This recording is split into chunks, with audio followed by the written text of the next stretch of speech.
Good evening, everyone. We're back again. We got our Pentium 100 or 200 megahertz, I should say, sitting here at the ready. So last time, if you joined me, we reloaded it and got it up and running after a quite a big detour using some network card drivers and stupidity on my part, but it's up and running. So I've loaded a few more games on it. It's been a great fun machine to play with since then. One thing we don't have on it is Douse ready to go. It's not fully configured and everything, so we're going to take a look at that and touch base with that, but hopefully everyone's ready for some fantastic Douse gaming, right? Of course you are. Everyone's always ready for Douse gaming. So the cool thing with Windows 95 is you can actually exit to proper Douse mode, and since this is a Sound Blaster AW64 PNP edition, it actually reconfigures it automatically for you. There's one thing we're missing, however. I'll show it in a second here, but if we hop into Douse, there we go, we have Douse, and look at that, it found the Soundmaster card, so we're already up and running basically halfway. The one thing we're missing is the CD-ROM drive, though. That kind of limits our options quite a bit, right? So we can run some Douse games that I have installed on the machine without CD-ROM, but I mean, where's the fun in that? So we need CD-ROM drivers. So we're actually going to add that to our autoexec.bat file, which is the one that is used when Douse starts up on what to load, right? You have two files, and if you're watching this, you probably know this already, but there's two files in general used in Douse: config.sys and autoexec.bat. Good evening, Ted. Welcome back. The two files with config.sys is the one that kind of has the driver files in it, and the autoexec is the things being loaded. So if we look at our config.sys right now, it's blank. There's nothing in here. So we need to put a CD-ROM driver in here. We also need to actually execute that CD-ROM driver. So right now we have nothing here, so we're going to go ahead and load it up. But I'm going to do that back in Windows. And since I'm actually doing this from a Windows 95 to DOS, it actually, I can just hit exit and it goes back to Windows 95, so that's pretty convenient. You could use a better system to like boot up and select if you want DOS or Windows on the boot, but this works so well, it might as well just use this process. So just going to restart in Windows 95 now. There we go. And I'm going to write down my blank password. Make sure it's centered everything. Yep, sure is. So we can actually edit those files from here, and it's a lot easier to do that than muck around in the command line, which of course you can, but what I'm going to do, again, rely on the trusty, I think I put it on tools. There we go, easy Douse mode. That's mouse. We need CD-ROM driver, because I think that actually is on the drivers. Nope.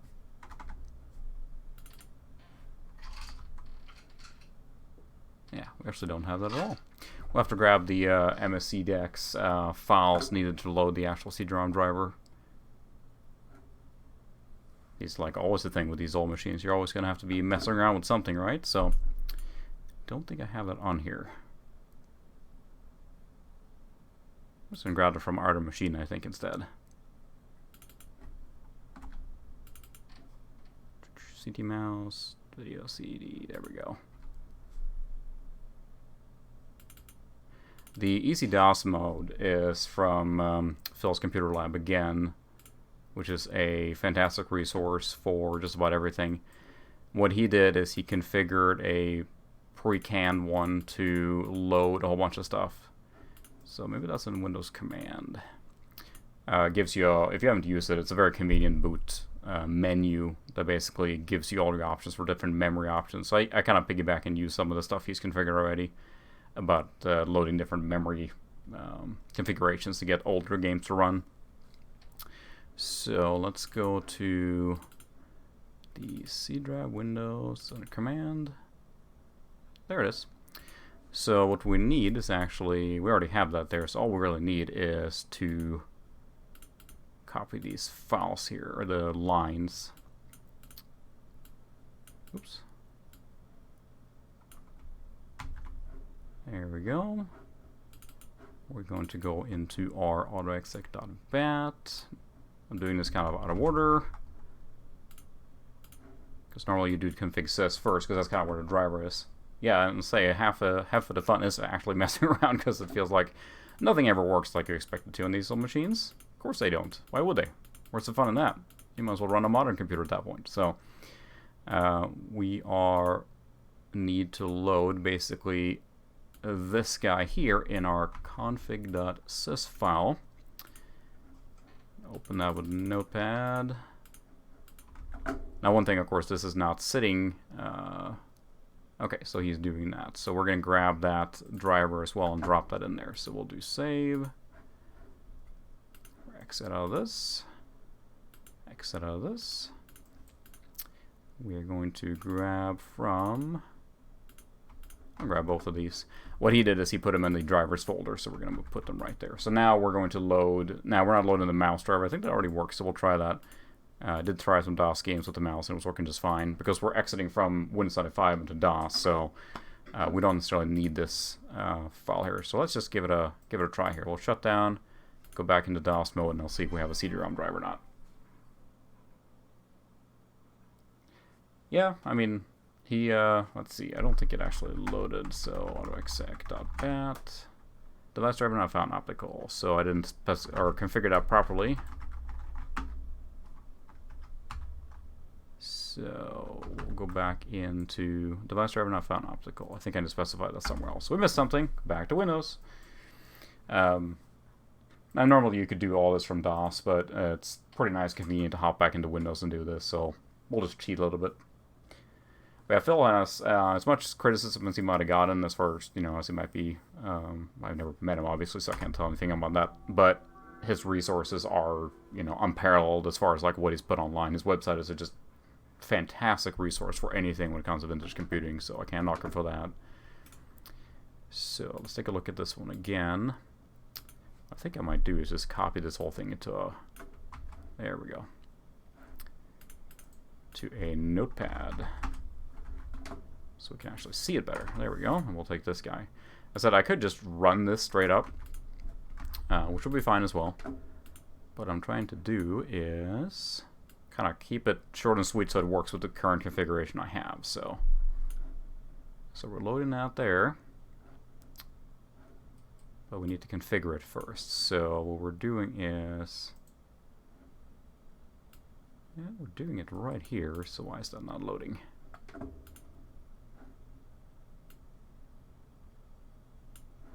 Well, we might as well, we can actually use this tool then as well. I can show you, but if I can't get the other one to work, we're just wanting to get into to DOS here with using the CD-ROM driver, really is all we're after, so that's really all it's doing. So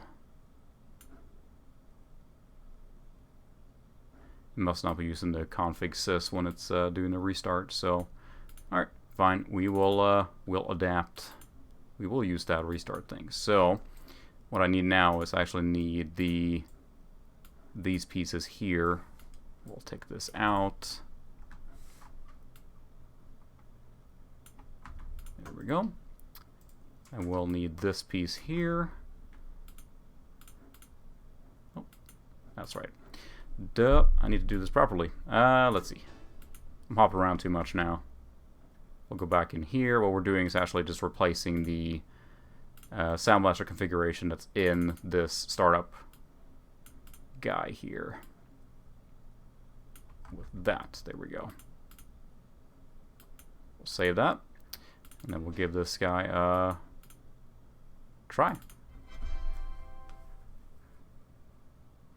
Yeah, you actually run DOSBox on your Windows 98 machine. What's the spec or power on that Windows 98 machine? Because that's really kind of determines how well it emulates it, right? So, but that's not a bad idea. You can run it, of course. So now it starts this menu here that Phil authored, which is really good. And it should load the extended memory, CD-ROM driver. So there's the CD-ROM, Sound Blaster, everything. So now we have D drive, which I don't have anything in. So, but we should have.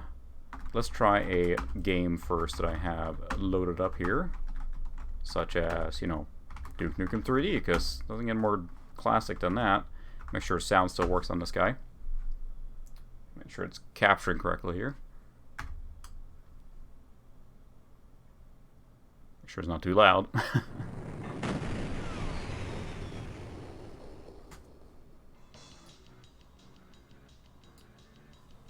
Just let me know if that's too loud. Should be good.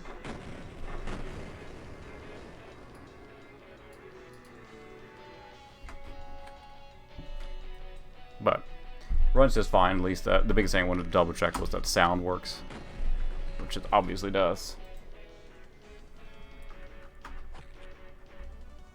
But yeah, the one thing, yeah, you're right, Ted, is like, I don't really care what you use to make this work. If it works, good to go. I mean, you don't have to, like, it has to be the purest way or the emulation way, or people seem to, like, get hung up on, like, it's the right way or no way.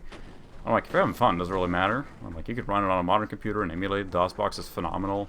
I enjoy the experience of the original machine, so that's why I do. But every way is valid, and it annoys me a little bit that some people just get kind of, like, snobs about it on... You have to run this way, otherwise it doesn't count, etc. So it's just cool that people are interested in the hobby.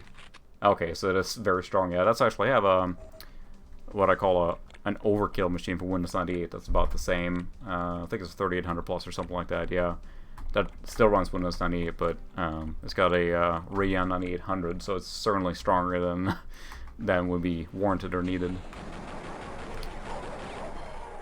I will say one thing with this machine, I'm running now, it has a Matrox Mystique 4 meg card, and there's a lot of screen tearing going on with it, so might end up replacing the video card at some point with another 4 meg card. It seems like it's really good for desktop applications, really sharp image, at least it feels like it, but it does seem to me that there's a lot of screen tearing, so it may not be the best like gaming card when you're relying on these here. Like right now, we're using Mighty Foot Engaged. I mean, Mighty Foot Engaged. We're using, you know, heavy video and gaming here, and this card may not be the best for that, so that's what I'm wondering. Oh. Great. I'm right out of all ammo. I'm really good at Duke. You know, I haven't messed with FreeDOS, but I am tempted to mess with it too and see what it's about. I think that, you know, above all, it's still getting developed, and that's the cool part. There.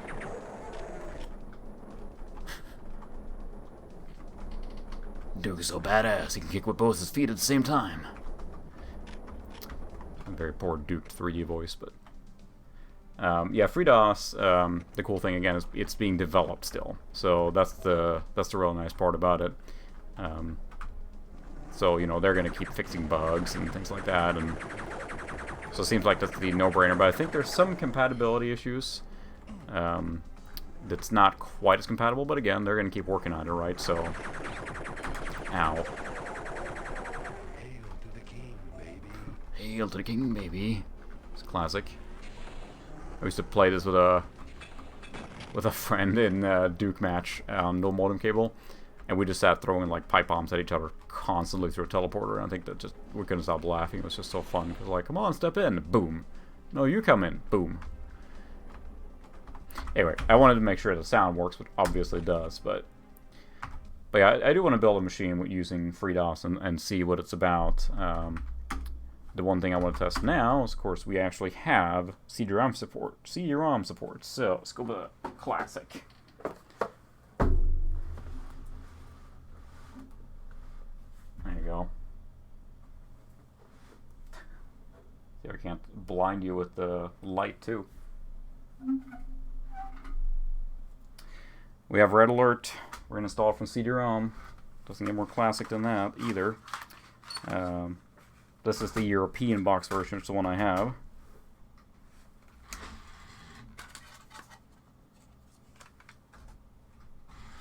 Just to double check that the CD-ROM drive does in fact work as expected. So D spins up. Come on. There we go. Setup. When this came out, I just thought it was so cool. I'd waited so long. I love Command & Conquer, the first one. So then when this came out, it was just... I ran home as soon as I got it in the mail. And played it until I couldn't play no more. We'll do auto detect, and actually I should be able to do sound much as 16. Test sound. And Westwood, they went all out with the configuration here. Let's see, I think it's DMA1 actually. Let's try. 225.1. Boy, it is just...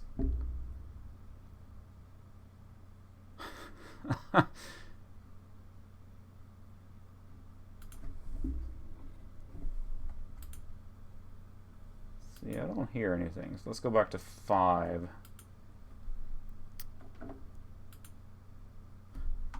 If that's what it auto-detected, we'll test that. I mean, yeah. Yeah, Dune 2000 is amazing. I did really like that when it came out. I was a big fan of Dune 2, but then Dune 2000 was just like... Oh, there we go. It was 5.5. Perfect. Dune 2000 is really good. I got the big box back here, too. Yeah, Dune 200. The prequel. But I remember Dune 2000 catching a lot of flack because it was like, oh, there's, it's just a remake or, it's nothing special. I really liked it. It was just a polished version of Dune 2. And Dune 2, I think, had a good story and good game in general, but... yeah, Westwood went all out on the installation stuff. Nope, that's fine. Westwood. They are releasing a remastered version of Command & Conquer and Red Alert here soon. I think it's in June, maybe, coming out. I think that Petroglyph is responsible for the remake, and a lot of the original devs from Westwood went to Petroglyph. They started their own company after EA chopped up Westwood and sold it out, right? So, or absorbed a lot of talents. But they are making a remastered version that's going to run on, of course, modern computers with 4K resolution, and I think they're trying to stay true to the original formula, so it's almost identical in gameplay. I mean, there's almost no change at all. Just upscaling all the assets and re-rendering everything, right? So it looks really nice. And using modern matchmaking and et cetera, et cetera. So there's a lot of behind-the-scenes videos from that production. It's really, really cool to watch. Thank you, Kane. The charismatic leader of the Brotherhood of Nod.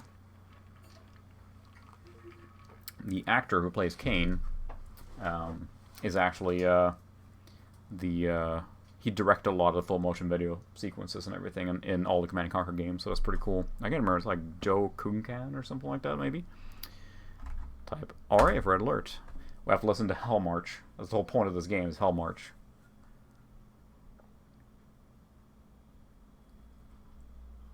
I was going to say, I'm almost a little curious when we're switching resolution so much if the scaler is keeping up, and it seems to be doing just fine now. We're hopping resolutions often, but...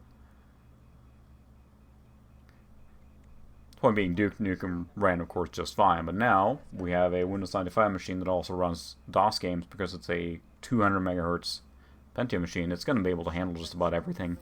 And with the Voodoo card as well, it can handle a lot of the early 3D effects games as well. So you got a nice spread now.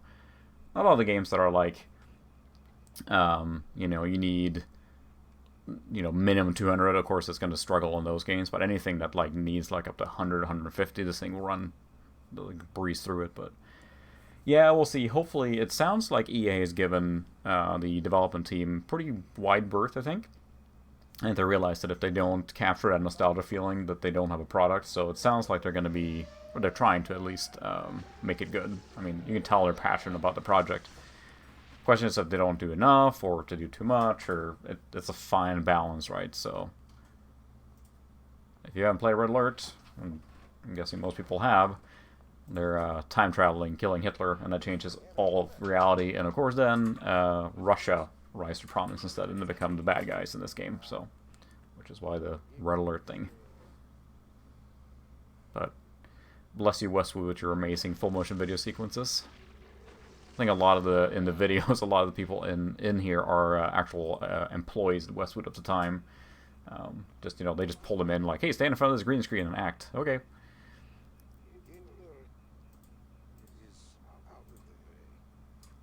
Red Alert tried to be kind of pseudo, I wouldn't say realistic, but, some historical influences, but then later on they went just off the deep end. Red Alert 2 and Red Alert 3 is just nuts. Telepathic squid and who knows what I have in that game.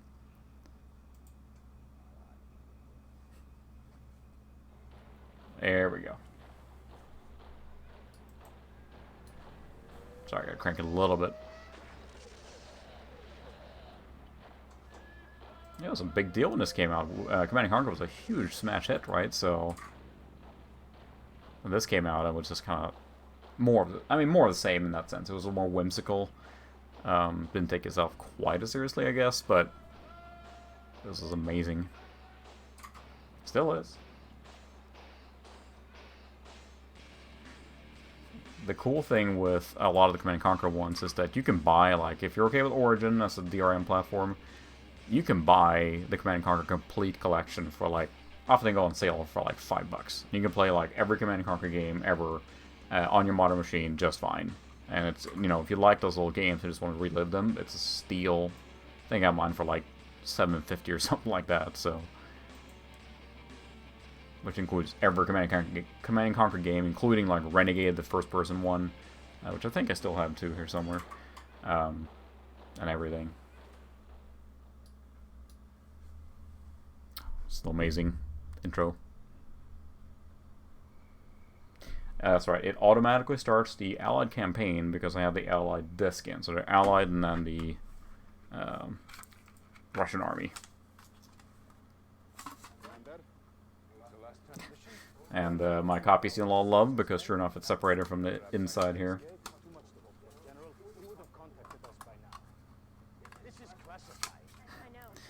I saw a video and it's kind of heartbreaking. I recommend watching if you're interested in behind the scenes on how they tried to get the video back for this. Because this is of course very compressed, you know, horrible quality, what they could fit back in the day. So they were trying to find the source material, but it had been shipped out and sent to like EA storage when most of it was bought. So they didn't have it anymore. They didn't have original files because they thought like, oh, we'll remaster it, the original source stuff to 4K and it look awesome. But they're like, we don't have it. Oh, crud. So the producer of the new remasters went on a wild goose chase, and he called a whole bunch of places, and eventually they found some archivist or some person working at EA. Yeah. Yeah, you're right. But they found someone had like a storage locker in a back room at EA. So they went there and they found like all the tapes, and they thought like, oh my god, they found all the tapes. We have all the original quality stuff. Unfortunately, it was on like a format that only like one place on the whole West Coast could read. It was like a very specific old-fashioned format. Kind of tape, like a specific Sony one. So they sent it off to great cost to get like redone. There's Tanya. She's of course a commando or sniper, whatever you want to call it, special unit. She can just nuke everything.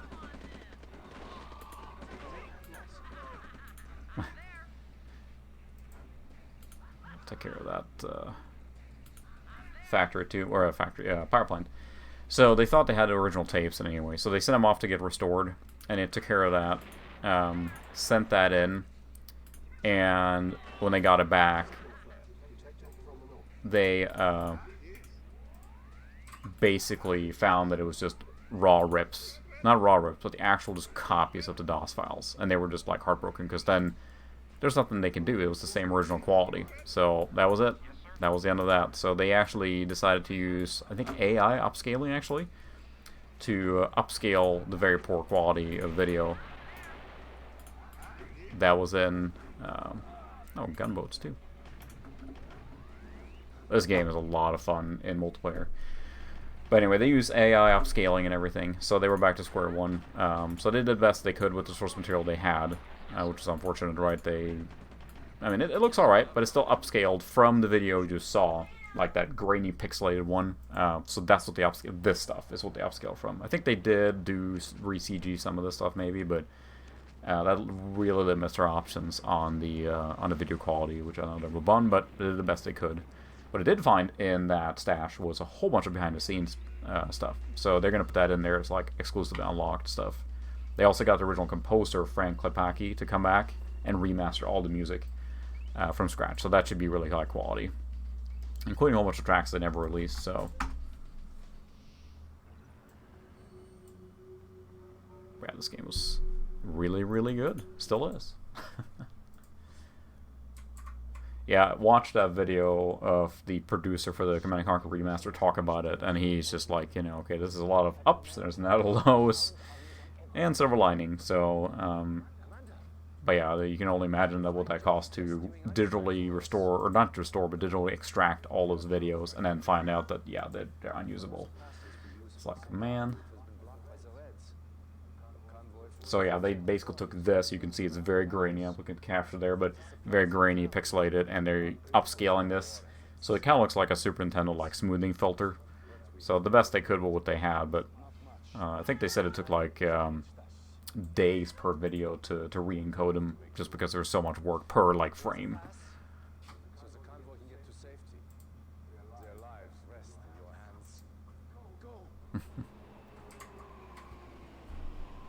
I remember when I was playing this game originally, it felt like a reward every time you got to see a cutscene, because like the game was cool, but then the cutscenes came around too.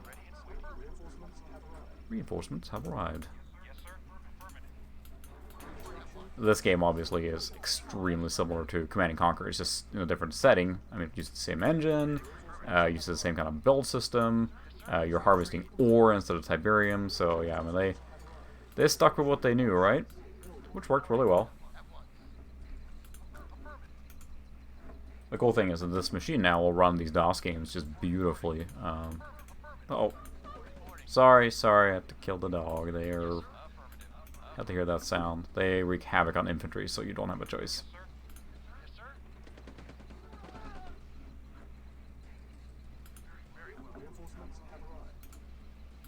Fantastic soundtrack as well. I mean, it's like, again, this was more of the same, so it wasn't like anything revolutionary, but it was just a really, really good game. And I actually just installed the Command & Conquer First Decade on my Windows XP machine that has a 19-inch CRT plugged into it. It was pretty fun, fun to play on that. Because you can play all the entire collection for that one is more than enough playable on XP, so that gives you a lot of options to play on a CRT. Kind of gives it that original feel.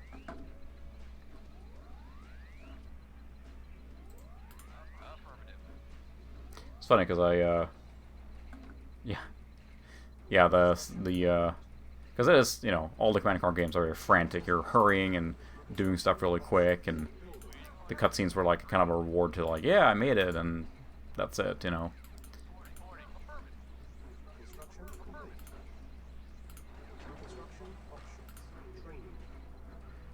And there's a Windows 95 version of this that, you know, runs a 640 by 480, so higher resolution, or even higher than that.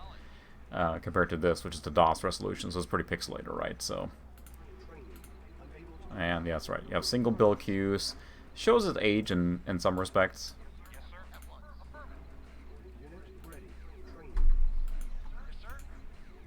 And then like the, I'm using a ball mouse because of course I am, and it's getting stuck a lot because that's what you did with ball mice. I think I have to clean it probably.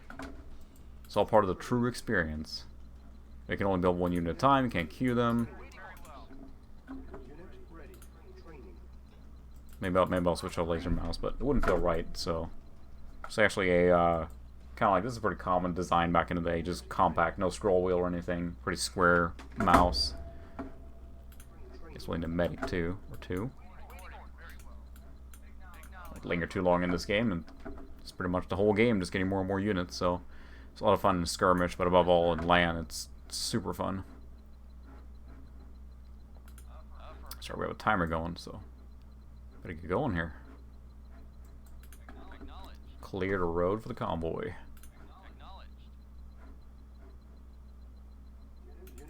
There we get one more medic in the pile here. Back in the pile, everyone. Where are you? Oh, sure. AI was not, or the pathfinding AI was so back in the day. So take a huge detour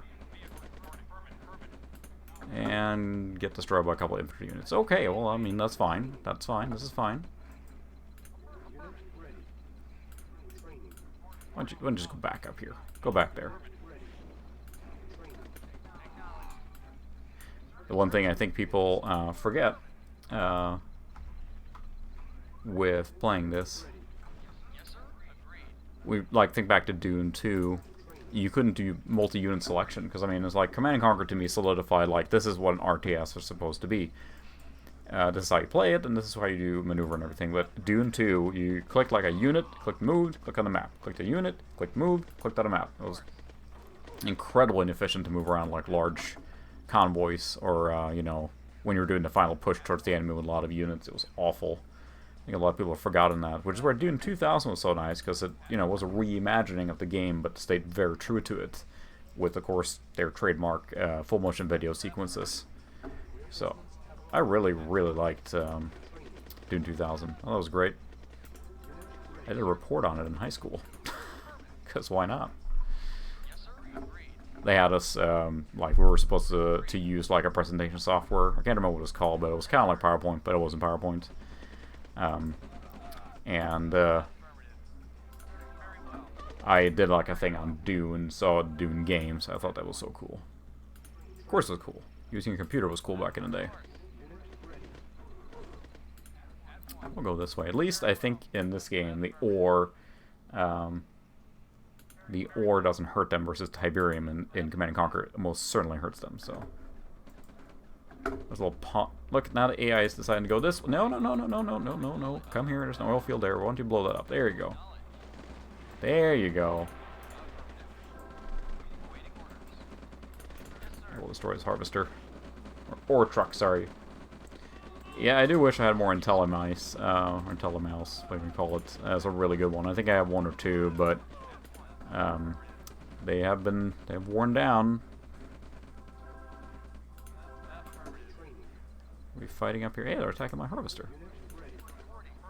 Leave that alone. Alright, let's take care of this mission. But I think they re-released the IntelliMouse with modern opticals and everything. I think also the Logitech released their MX518 mouse again with modern opticals, which I may have to get at some point because I did like the original a lot. Like they went a little doggy. They went a little overboard with a lot of the design with the newer mice. You know, it's got to look like a space age mouse. I think a lot of the IntelliMouse and then the MX518 from Logitech were just really good, solid mice. The feel of them or the design. I'll take care of this mission here and we'll move on to something else interesting.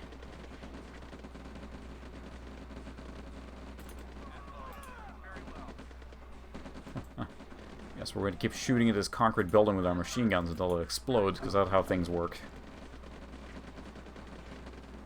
Boom. Blow up the doghouse.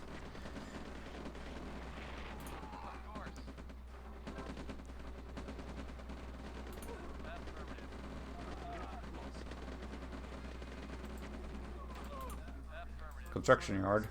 Silos needed. That's alright, we'll just build more stuff.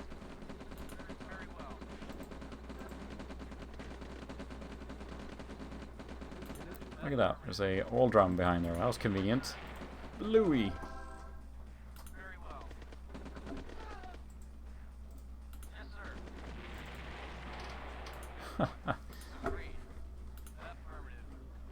Bad guys always keep a lot of oil drums around. I mean, or explosive barrels. They have to. I actually watched a little mini documentary about explosive barrels and how they're used in video games. So that's pretty interesting.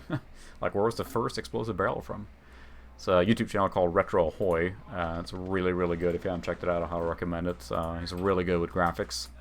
So it kind of sticks to the subject, but very well produced videos. So come on. Really have to wait for the convoy. Pretty much cleared this whole area now. There's no fog of war yet either. Oh, look at that. Hey, that's not cool. Huh, huh. Sneak attack.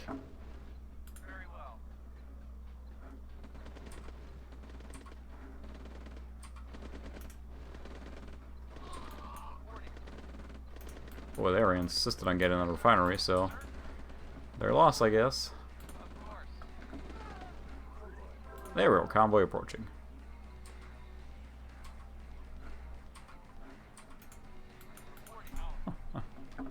Yeah, it never does get old, huh?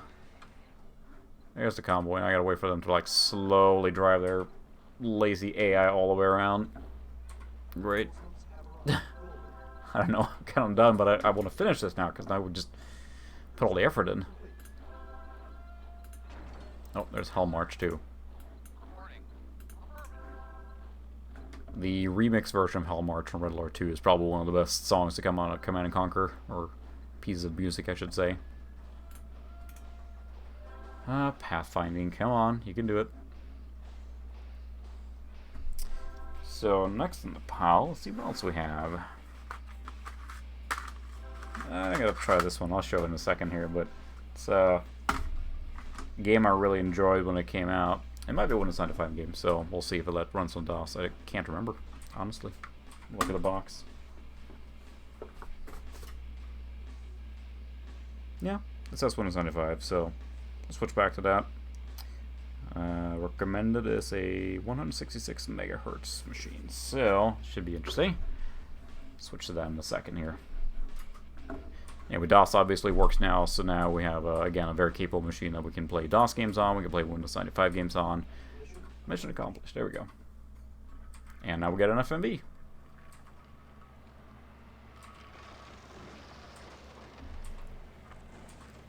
Yeah, I just thought these FMV sequences were just so amazing.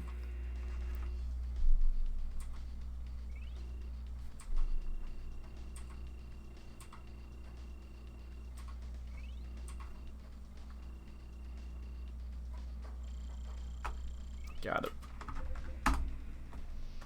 Alright. Start next one, save, and move to the next game. Actually, we're already in DOS. We're going to try another one here first, I think, so. Sure, they had a little multi-missions, I think. There were different missions for these different spots, so there was a lot of, like, replayability in this game, especially then you could play on the other side, right? You play as the Soviet.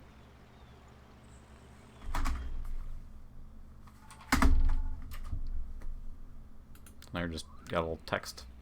Alright, let's save this guy with a very creative name of 1.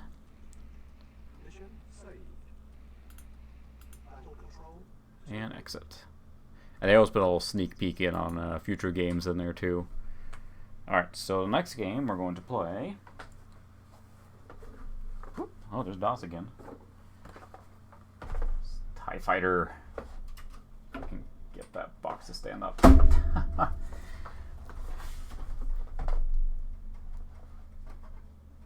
This box, unfortunately, is a little worse for wear. Seen better days. There we go. So epic angle there. So we'll see. I did plug in a joystick. I haven't tried it on this machine yet, so again, you guys will get to feel my pain of things not working and then figure it out with me. So it's plugged into the Soundmaster AW64 sound card, so it should be fine. This is the collector's edition of TIE Fighter, which really just has all the expansions. I think it was like with Balance of Power. If you aren't familiar with this game, and this came out earlier than these 200 megahertz machines. I remember playing it on like 50 megahertz, I think. But it was a sequel to X-Wing, which was kind of like a Star Wars flight simulator game, like in space. But the cool thing with TIE Fighter was that it let you be on, the bad guy side and follow along. Sorry, install. Yep. Let you follow along as you rise from a small pilot. There we go. Maximum install. We'll set up sound card. I'll do maximum install first. TIE CD. Cool. Yeah, it certainly is a classic. So yeah, what even better is that I found a while back at Goodwill the very joystick I had, my first joystick I had, which was this guy, the Logitech Wingman Extreme. So we're going to try and play with that, with the limited space I have here. We'll see if I can actually fit it on here. I'm going to have to move the keyboard around. I will definitely have to move the keyboard around. There we go. See if I can fit it here. I haven't tried it yet on this guy. It's plugged into the sound card. Yeah, thanks for the a comment there. It's really nice to have this streaming setup now, and I can actually swap around to some of the other ones. So, but yeah, it seems to work pretty well. I would really wanted to get something where I could just like fire up and stream and not have to like spend like an hour doing setup. And now with all the multiple machines and the KVM switcher, I could very easily hop to another one. There we go. Oh, we most definitely have a sound card. We'll do custom sound card. Sound Blaster 16, AW32. Port 220. Detect. Alright, detect was successful. That's always good. Test music.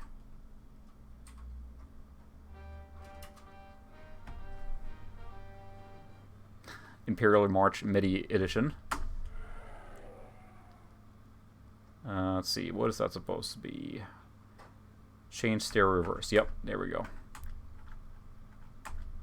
Mouse from left to right. So my tinny little beige computer speakers get to do their thing here. That's pretty much it. All right, quit. Save current options. Yes. Install successful. Please exit the install program to play the game. That's a really nice install menu. I want to play. I played this on a trackball mouse. My friend had this game, and we used a trackball mouse. So when we were moving around in the game, we actually just spun the ball as fast as we could to curve around in our spaceship, and it was awful. We played through the whole game that way, like literally with the trackball mouse. Like you could use the your thumb to kind of fine move the spaceship around in a fine way, but then you wanted to like do fast maneuvering, which this game has a lot. We're just like spinning to keep up. But this game is fantastic because you get to be then a small-time pilot in the Imperial Navy and work your way up and, like, you know, fight the rebel scum and all that stuff. The pitiful remnants of the Alliance have now scattered to be the Outer Rim. You get inducted into the inner circle of the Emperor and everything. I think you get a tattoo, and it's really cool. I really like those games where they expanded on the stuff and it wasn't just the game, if that makes sense. They had a lot of, you know, backstory, or like, you know, what Westwood did with extra videos. Imperial Seed of the Galaxy, and all these, yeah, cool videos in between. So cool.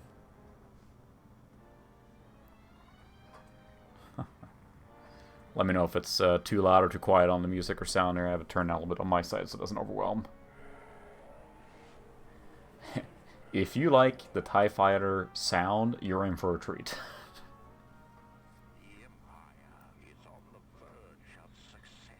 Yes. The CD-ROM version collectors had the full talkie edition as well, so it has all the... I don't remember if the floppy version had that or not. Honestly, someone may have to correct me on that one. I bought the collector's one because that's what has all the expansions and everything in it, so... And they start with just flying a regular TIE Fighter. This is a really good game. You start with just flying a basic TIE Fighter and work your way up to like TIE Interceptor and TIE Defenders, things like that, and then eventually fly to TIE Advanced, which is what Darth Vader flies in New Hope. Pretty sure.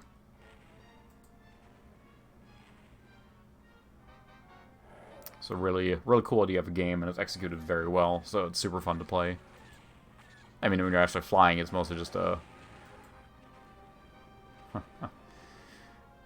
space flight simulator, and I think the graphics have probably aged a little bit now, but it was just such a cool, cohesive experience of being there you go, that's you, I think, maybe.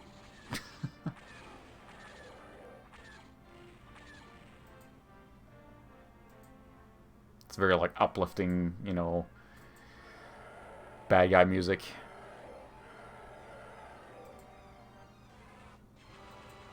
Oh. Collector CD-ROM. So let's see if our CD-ROM wants to spin up. Center joystick and press button. Look at that. Top left, press button. Bottom right, press button. Center joystick, press button. Calibrated. Enter your name, pilot. That's right, and you can go, let's see, training simulator, combat chamber, new battle, register, tech room, film room. And they have the full, like, you know, data on it and everything, of course, because it was really cool. They just jam-packed this game full. Combat chamber.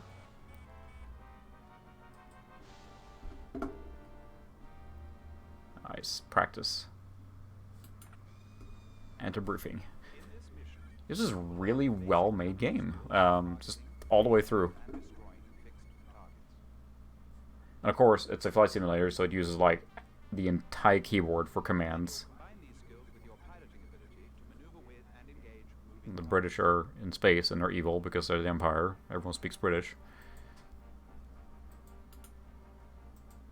You may continue at your option to one-on-one dogfighting contests of increasing difficulty. Whatever. Throw them in the action. Haha.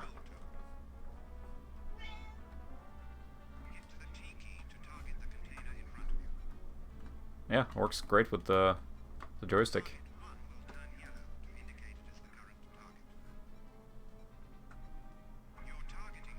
Whoops. Okay, how do I get back to... There we go.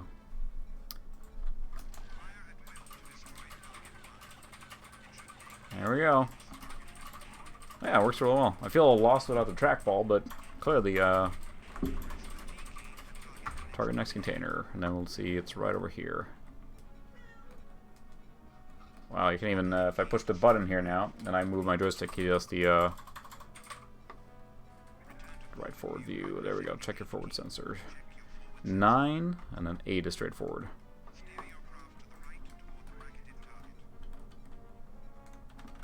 It's got a little loose wiggle in the middle, but it's a you know, not super expensive joystick. That's, gosh, 20 years old now. That's crazy.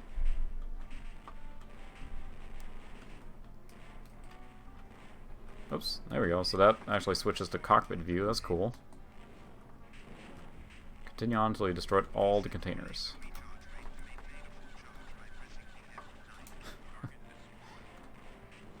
Puts a new meaning to, you know, storage wars. I'll let myself out. The glorious Navy is destroying all these containers. Then in the actual dogfighting, you have to worry about, like, you know, power balancing to your shields and weapons and engine. And this is just a regular TIE fighter, so it has no shields, but it also does not have a hyperdrive, because you get to do that later on too. You get that different jump points, if you will.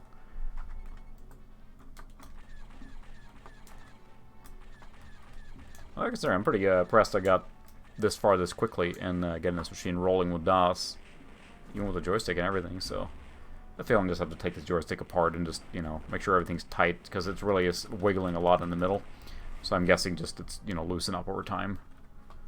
All right, how do I destroy them? How many containers do they have here?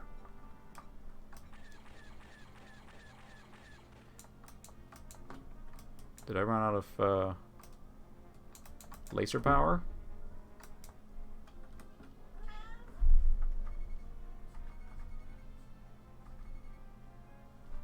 Let's see, is there a way to... Well, I have all the settings on here to max. I may have to look at the the manual for this guy, because I don't know how to increase power to lasers. I actually ran out of laser power.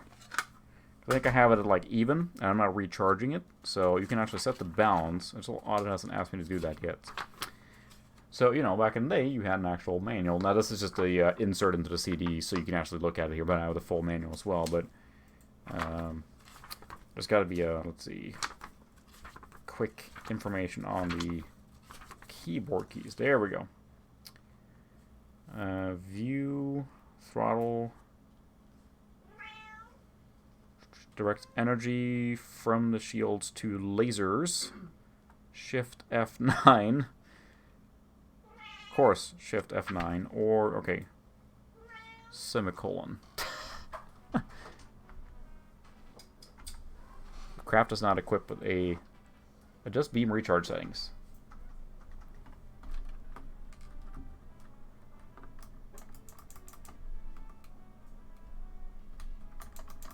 Did I manage to switch the weapons? Yeah, this is like old school, like, you know, you gotta figure out exactly what it does. Adjust laser recharge setting, F9. There we go. Cannons recharging at increased rate. There we go.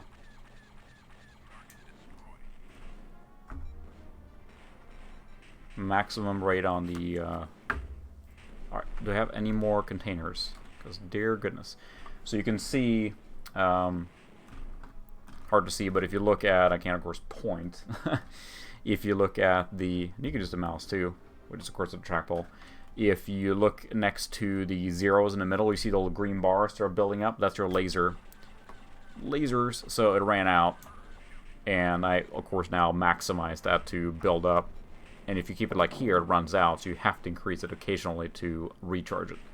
Have I destroyed all? No, I have not. You're on the container demolition crew, apparently.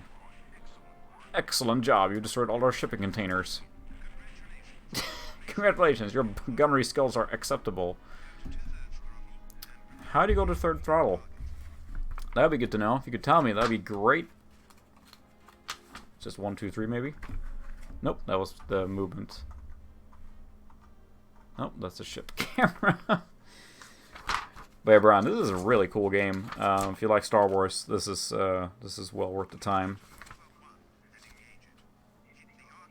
Okay, that's great, but what's my actual throttle commands?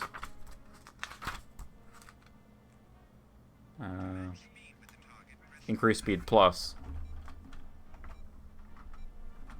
There we go. There's.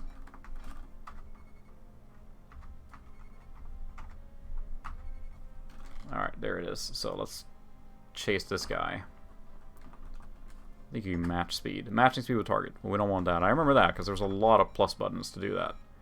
There, we'll go full speed to catch up. Then we're going to match speed with target when we get closer. Then we're going to laser them. Do, do, do, do, do, do. The glorious MIDI.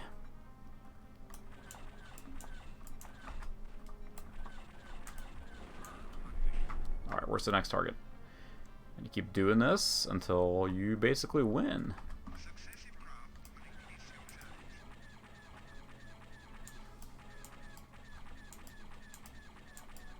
It's cool that it has all the, you know, iconic sounds and everything from the movie, right? So. Oh, they're running out of laser. Maximum recharge. There we go. It's behind me. You can see the top right corner is like behind view, and the top left is like in front. So that's how you kind of gauge where they are. These are moving pretty slow, so I don't need a lot of throttle to catch up to them. Whoa, or we can try and ram them.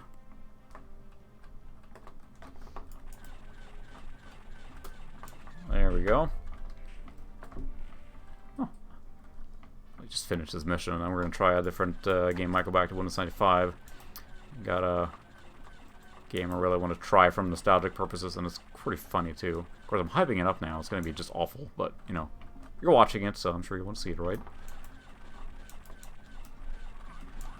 That's just what I remember playing these flight sims, if you will. Since this is a space sim, but still a flight sim, it's just one hand on the keyboard because there's just so many commands and shortcuts and...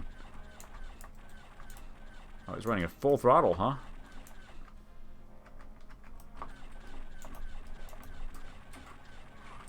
Good work. Quit now or stay to fight. There, spacebar to end mission. That was the first one. Now, so see your own game back in the day, you know, had to spin up, so the primary mission was a success. Exit debrief. I think you qualify on a different TIE Advance, Assault Gunboat, TIE Defender, which is the most advanced one. Exit. It's just really, really well made. Score level medium. So how do you exit the game? There we go. Now I can actually look at the subtitles. Probably on. It's good. The mouse is getting stuck, and yep, you can look at your sleeve because you get tattoos later as your. Can you do a backup? Automatic backup. Okay. Backup pilot. Yep. Douse. Exit to Douse, yes please. Yeah, this game is just awesome. It just really goes deeper and deeper. But what I really like to do is get a LAN party going sometime and play either this, X-Wing Alliance, or, you know, X-Wing. Let's see, where did I put the... Alright, so, confirmed, the joystick worked great. It's got a little... It's gonna need a little tune-up is all, but worked great, so that's a really good sign. I'm trying to think of anything else on this machine that is lacking now. Anyway, so I think this is a Windows 95 game. So now, since we have it configured to go back to Windows, all we really have to do is type exit. And it reboots into Windows 95. We're going to play a hilarious game that I'm going to fail hilariously at.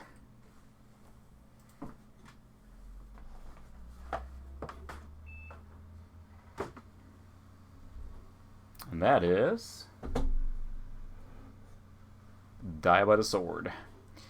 If you never play this, it's this is the European cover as well. I think it looked different here. It is a action-y RPG, and it's not some RPG, so much RPG, but it's actually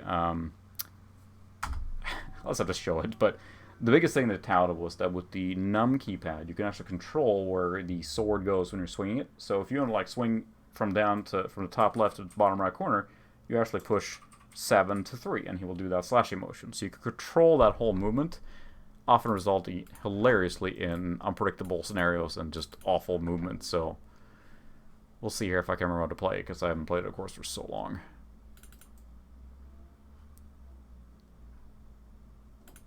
And the better part is you could lose like a limb and just keep going. Nope, I got Higher DirectX installed. There we go. We need maximum installation. Oh wow, it actually gave me an invalid format. Sorry, it's actually not capturing, so the refresh rate that I went to is not supported by the card or the capture device, so, huh. Interesting. Well, you're just missing a loading screen, so you get to look at this invalid format for just a minute here now. Technical difficulties. Please stand by. What I'm guessing is that it kicked up the refresh rate on the monitor too high for the capture device here, but I'll see if I can... There you go, get the live view. The monitor. The true experience of the loading bar. Good thing I picked the maximum installation, so you got to look at this the longest time possible, too. Well, that's pretty funny. It's the first one I haven't run into. So, the scaler I'm using is Scales VGA to HDMI. Yes, that is very applicable to this game. It's about a scratch, you'll see, because you can lose a limb and keep playing. I played like a third of the game hopping on one leg, and you never get that leg back, so it's kind of like a roguelite in that sense. You lose what you lose, and you keep going. You don't really get anything new every time, though, so, you know, you gotta do what you can. The scaler only really supports 75 hertz. That's as high as it will go, and the capture as well. So that just can't do that. So I'm guessing that it kicked it up to some 85 hertz signal or something, which is why it went to invalid format. So now you get to look at this here. So welcome, Caesar. That is a nice loading bar. It's just a sword. There, I'll put it down so you don't get a screen headache there. But now you get to look at the. There, it's a very epic shot of the box there. The light. Yeah. So technical difficulties. Just gotta look and wait for that screen to finish. It's very exciting. It's just a loading bar, but this game I thought was really cool when I did get it. I never could beat it. It's really hard because you really would lose. I mean, you die and then you'd have to start over from the beginning. I think there's saves maybe, but it was a very hard game by design. And again, that free movement of sword fighting was what the big selling point is, that you could do whatever. If it doesn't show very clearly on the box, that's him slicing through a body. So it's pretty gruesome, but it's in, you know, this era graphics, so it's not exactly super detailed. I just remember just the hilariousness of trying to get the sword to move the way you want it to, so we'll get to that eventually when the game launches here, but the loading screen, of course, is set to go to 84 hertz, and that's too much for the capture to handle, so... Sad face. Oh well. That's a very interesting blue bar, though, so that's exciting to look at. the loading screen or loading sword gets bloodier and bloodier as it's finishing loading. So that's an indicative of how the game plays. Has some similarities to Ruin, it feels like. Yeah. Yeah, this is a new era for you if you're a retroist, you know, PS3 and everything. It's this is retro to me. This is why I grew up. Well, not grew up. I didn't grow up playing this game because it's very, very gory. I played it later, but cut my teeth on computing a lot in the late 90s. So, creating register keys, creating shortcuts. Just give me back to the desktop, please. Please register new software. Great. I want the desktop back. There we go. And we're back. Oh, come on. It's going to run at 84 hertz the whole time? Let's see if I can change that. I think it's because it's running at... it has an unskippable cutscene here right now, so... You have to imagine the mind-blowing awesomeness of this FMV sequence here that I cannot skip because... Oh, this is actually a unskippable Star Trek intro in my hack and slash fantasy game. So... Thank you very much for that interplay. It's a real experience of watching it through like a little screen here. I remember when they were touted in this game because it was supposed to be like so lifelike. The actors in the full motion videos here would be so lifelike. Look at that. It looks like it's real. Look at that. It's so realistic. Maybe I can actually get this to run at a resolution and refresh rate that the capture device can capture. Otherwise, I'll have to abort this game. That's kind of sad, but I can't skip it. The escape key, the universal key for get me out of here, is not working. Nope, you're just going to have to watch our unskippable cutscenes that we spent a lot of money animating, so you're going to watch them, damn it. Secret of Vulcan Fury. I don't remember that at all. I remember seeing the ads for it, but then the game just disappeared. Winter 1998.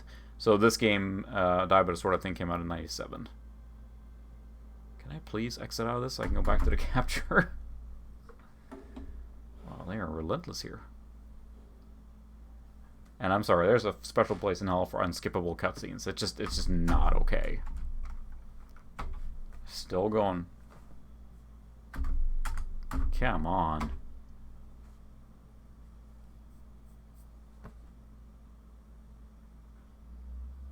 Oh, yay! Alright, is there a way to configure anything with this game now? Because I probably have to set a different resolution. Did it actually install it somewhere? Diabetis Sword, start configuration, move editor. So I think you can actually configure the moveset and everything ahead of time. So we'll see now if I can configure. There we go. Oh wow, supports voodoo. Well, by all means. For sure. We'll need to use voodoo too. Look at that. That should be good because I don't think it's capable of 85 hertz, so... Yep, now we're running with voodoo power.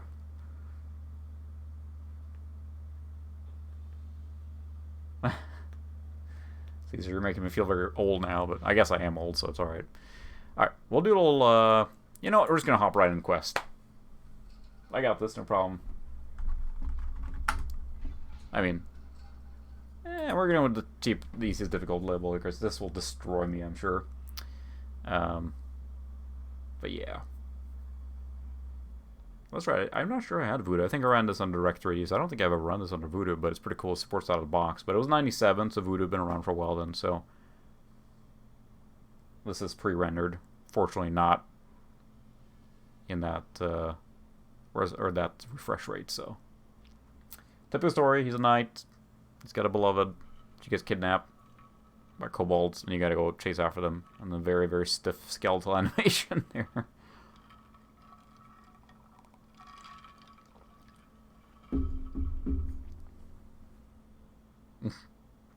Look at that. It looks very realistic. Look at the fire. Wow.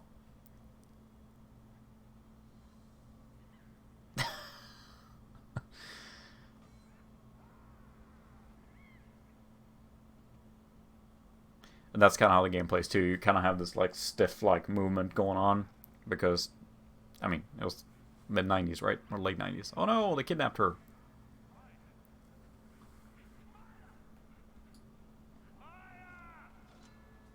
I'll turn up the sound a little bit. Just let me know if it's too loud, but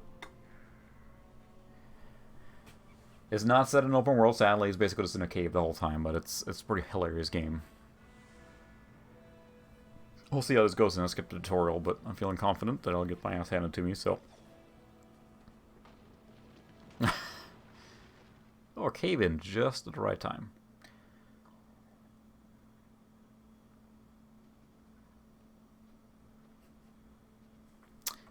There we go. So now you can like swing like this. Whee!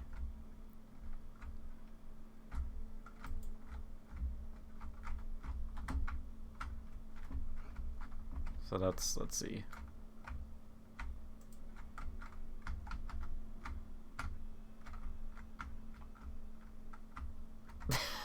If you're really good at this, you literally could like parry every like hit and everything. So it's really dark. Let's see if I can increase the brightness here. Let's see if there's a setting for it. Gamma. Where's my mouse? I don't have a mouse. Gamma. Oh, that's way too bright. Oh.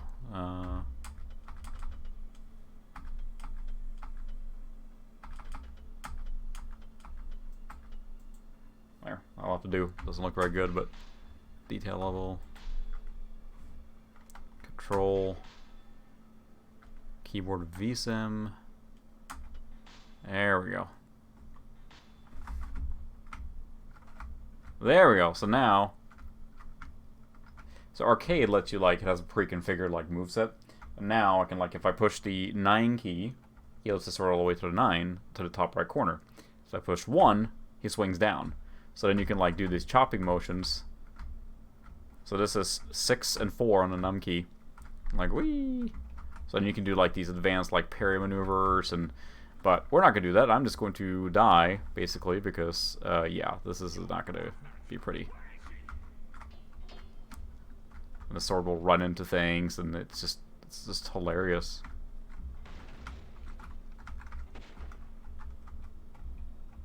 How do you? Oh, there's a bad guy.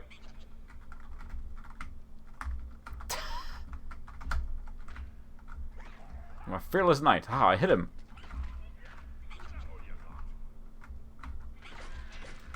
And it's gibbing too, so they just exploded. So there's a stick here now, so I wonder how I pick that up. Oh, wow. That's pretty agile. You can just do like a slow flip in the air. So that's a block. That's a health bar. Compass. So how do you pick something up? Is that in here? Doesn't really...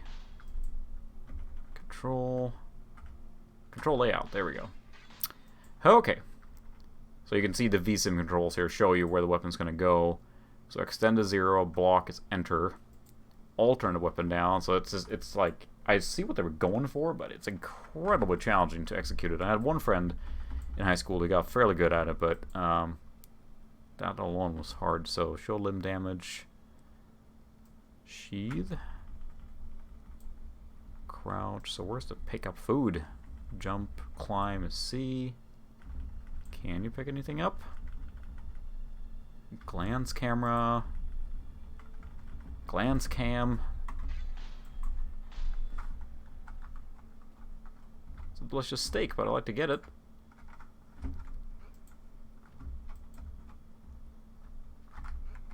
Nope, we don't need no steak. So that's block mode. Let's extend. So you can really swing. And the keyboard can't. Yeah, it is literally hack and slash. But I like that flip. He's like space, space again, right in the air there, and he can flip, no problem.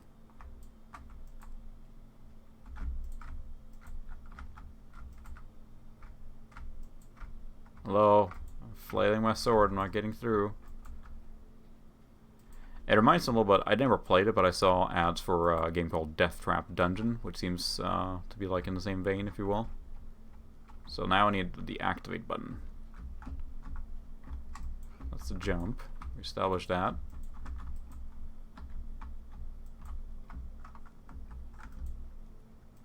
That's first person view.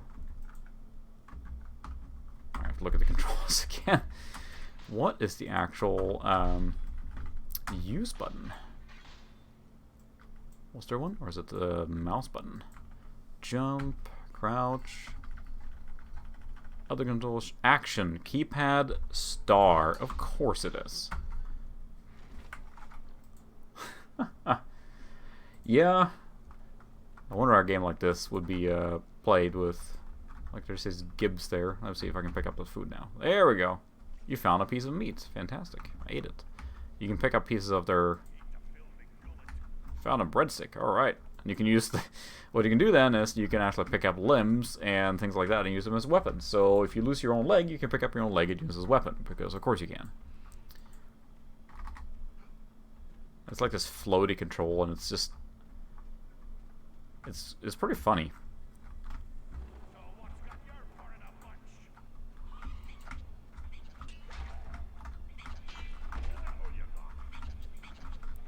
I mean, notice that I'm fighting now with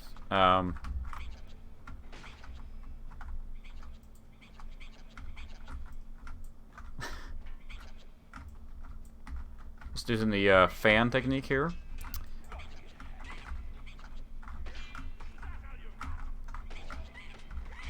I should probably drop this.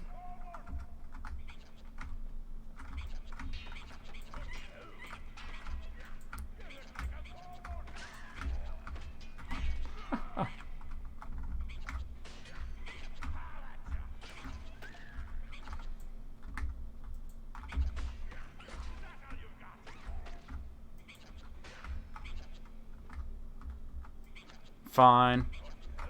See, there's each zone is getting like hit, so they were trying like hyper realistic like damage and. Oh, I think we both died at the same time. All right. Is it gonna do anything? Yeah. And there you go. So that's like, it's very hard. I think that's why I didn't get very far, because if you don't play. It's one of those games like you get a little further every time, and you keep grinding away at it, you know? So the idea being is that you're supposed to... You can, of course, play with more arcadey controls, but this is like half the fun, is this like ridiculous control scheme.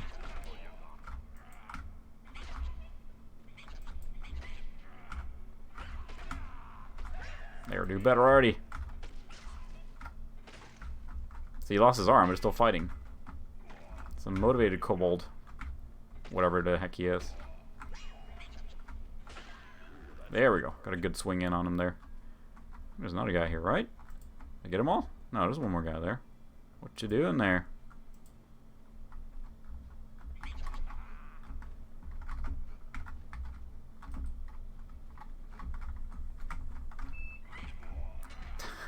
Tell you what, my key is not like, or the keyboard is very, like, I can't have many keys pushed in. It's a very cheap keyboard, so. Come here, you! I just want to get through this combat encounter. Come here, you. There we go. Take that. It's so janky. Alright, is there anything in here? No, not that guy. Does he have any breadsticks or anything? Iron key. I could really use a breadstick. Nope, I don't need his leg. Drop that, please. Found nothing. Ooh, breadstick. And I'm fully healed. All my oozing wounds, gushing blood are now healed because I had a breadstick. Survived kobold ambush.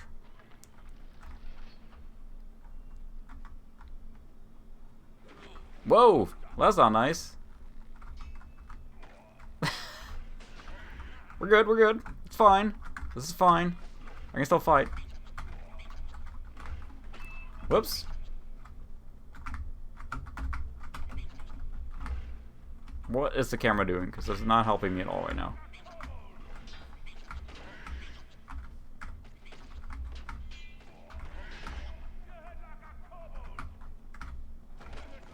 Ow.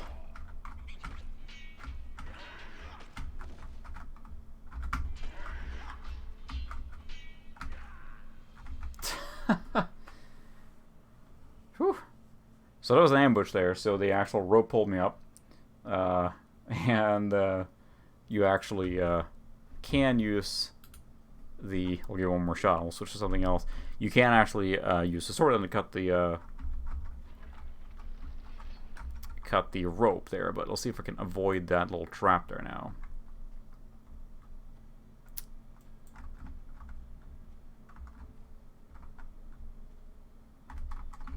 Nope.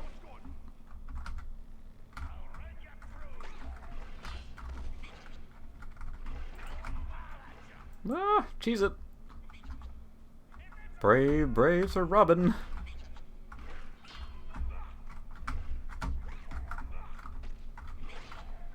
But it gets pretty intense.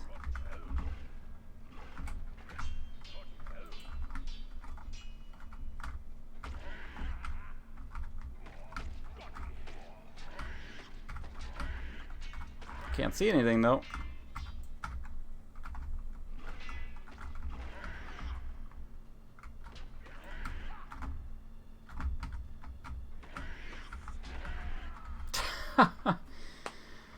That didn't work out so well. It's a very hard game, but it just gets harder and harder too. So this is just the beginning. So I'm gonna try and switch to the arcade controls and see how to play. Because I did play with the VSim controls, if you will, just because you could.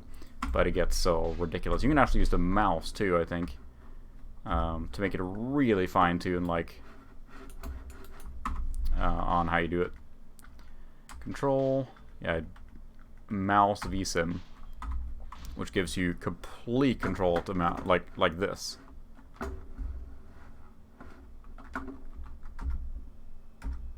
let's try that quick. Because then you can swing around really fast.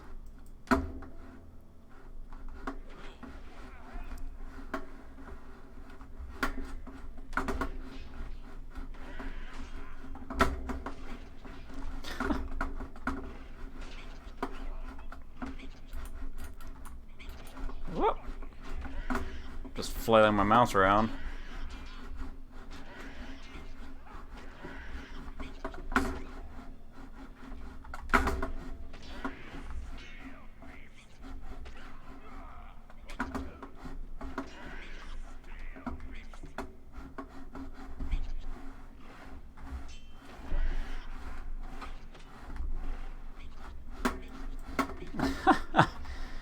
It's like a pirouette or ballet of awkwardness. Come on, I get it right in the face of that sword. Yeah, we gloriously died in a pile at the same time there. I'll try one more time with the arcade controls and see how it is. Pretty long loading screen there. But yeah, I mean, you can get it as fine-grained as you wanted. And this game has multiplayer, which I bet is just a hilarity of ridiculousness. So let's do keyboard arcade. So now it's going to play more like a... You just push a button, I think, and you do a move. Yeah.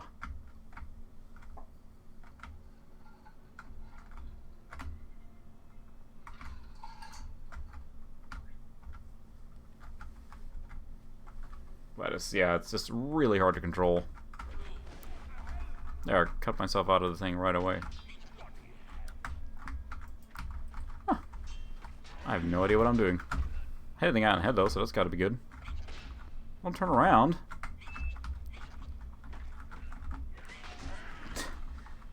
Wow.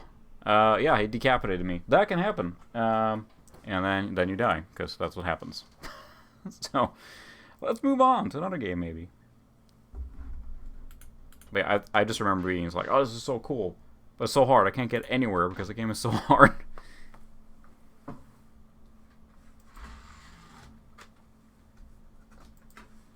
that's the wrong box. I have too many things here now. We're going to go back to Douse because there is one game. And Brian, if you're still here, I did get your request, so we're going to give that a try.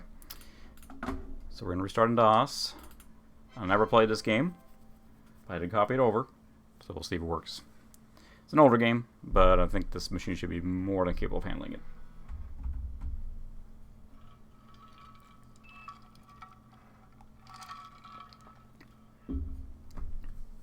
Alright, there we go. And you can trim these out too, again, for if you're joining late here. This is the Phil's Computer Lab's excellent startup menu that gives you a lot of control and option on what to load for what you need for your game. So, you know, if you're loading a game that you have installed that you don't need the CD-ROM drive for, maybe you want more memory. So that's always the case, but this gives you a lot of memory as it is, so there's a lot of memory in this machine. So, let's see, we're going to go to Games, and then we're going to go to Zone 66, and I have never played this game. There's, yeah, it is Diabetis Sword, Decapitation by the Sword. I've never played this one, so let's see, Systems all under control. Okay, so I'm guessing it won't. Here we go. We'll run without extended memory. We'll try that, because I think this game is not like the extended memory manager, I'm guessing. So they were in DOS, and it's all fuzzy for me too sometimes with this stuff. There were different memory handlers, and you could load additional memory and then load into high memory. So we're going to do extended memory instead of expanded memory. We'll see if it lets us do that. Otherwise, this game may not be compatible with this machine that's so new. So, sorry, Brian, in that case. Cannot run with an XMS driver. So, let's try without an initial memory loading at all and see. Third time's a charm. This guy does take a little bit to boot. Well, it's getting pretty quick now to reboot, so.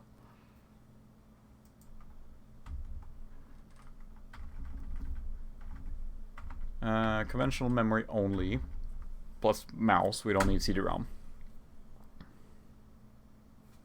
So now we should have considerable less memory, but maybe this game will load. Hey! Had no idea what this game was. It's an Epic Mega Games game. I think it's a shooter, so. It runs just fine. Very, very epic mega games, I gotta say, so far.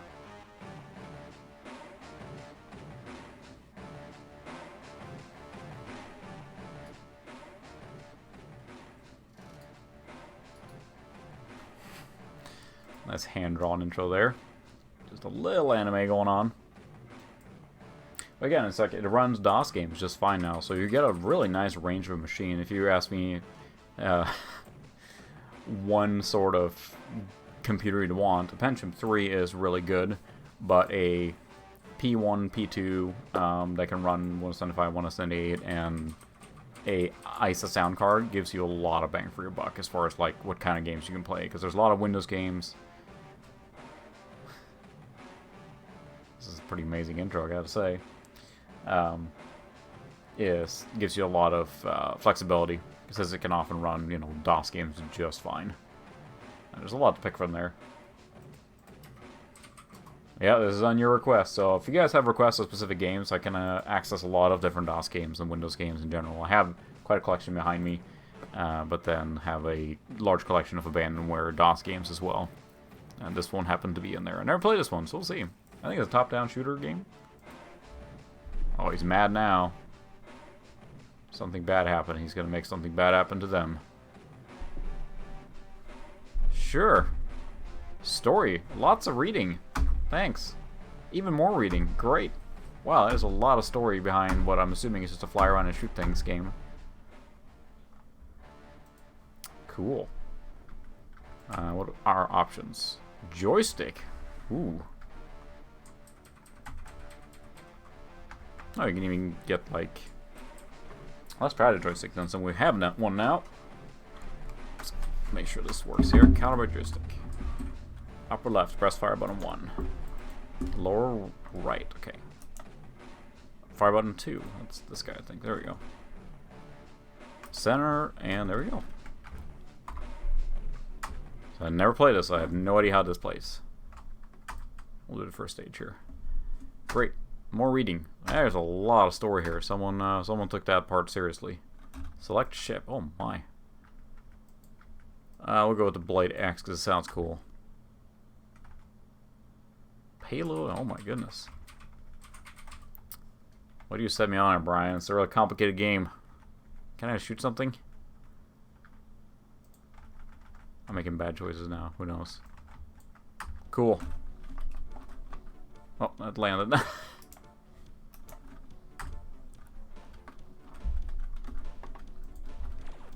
I can only turn right. So that's good. Nice. But yeah, the turning left is not working at all. So I must have calibrated something. It's good music. So that was a good, good start there. Upper left. Lower right. Center. Let's try it out one more time. Otherwise we'll just do, okay, got it. Story. Alright, Blade X again.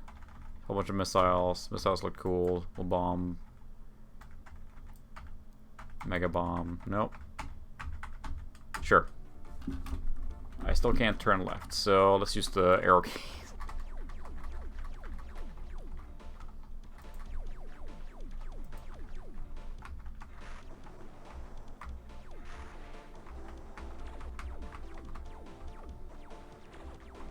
I don't know how all the buttons are here, but it looks really cool. It's like a amped up like Genesis game, basically. Yeah. Big boom. Oh, big ammo apparently. Nice. Oh, you can go even faster.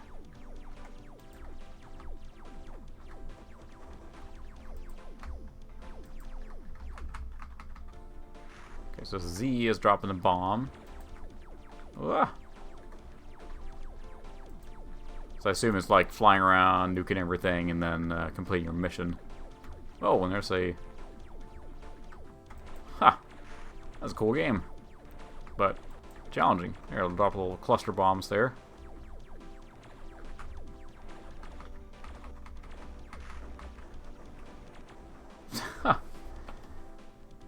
Wow. That is hard. I set it to simple, too. I'll say it looks really, really good on the CRT because it's got that old school DOS resolution, right? I'm just gonna put the joystick down. That did not work at all. For some reason, it worked, but it wouldn't let me turn left, which just seems to be somewhat pivotal in this game.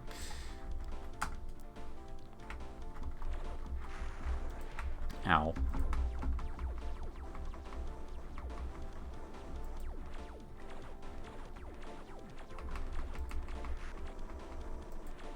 Wow, got super speed here now.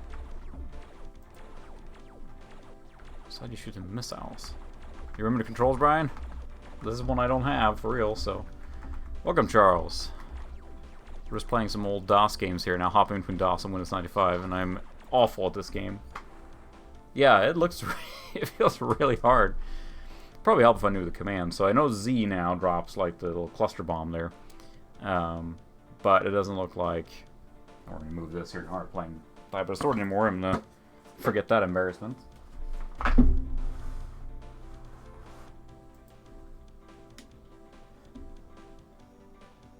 There. Gotta have a nice background. But I don't know how to fire the missiles. I need to fire the missiles. Again, I don't know what I'm doing here, but it feels like I'm dying really fast.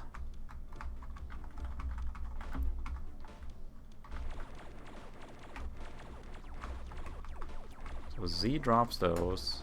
There's a lot of fire going on here. Let's go really fast. So how do you fire the missiles? Shift, okay. Got it. That should help. Maybe I can survive more than like 10 seconds.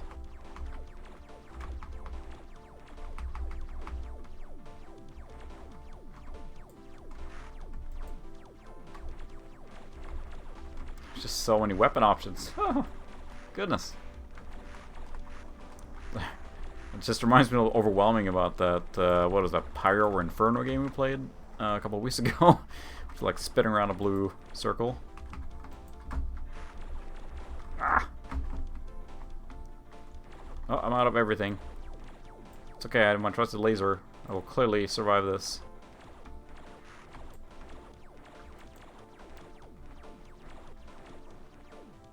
Yeah, this feels really cool. It's like it's just a lot of features and... Huh. Alright, I made it on high score. Instructions, that might help. Oh my goodness, of course there's a ton. Destroy all main enemy targets. And it reminds me a little bit of a desert, or not, one of the games in the Strike series. No, Desert Strike, Jungle Strike. There's a lot of... There we go. Cool music. Accelerate. The opposite. Notice the back key. The opposite of accelerate. Fireship weapons, X. So it's space then. X fireship weapons. Change type of bomb to drop. Z drop bombs. Fire missiles. Code of this game. Entirely in 386 32-bit protected mode assembly. For 386, we're running a little higher than a 386, so...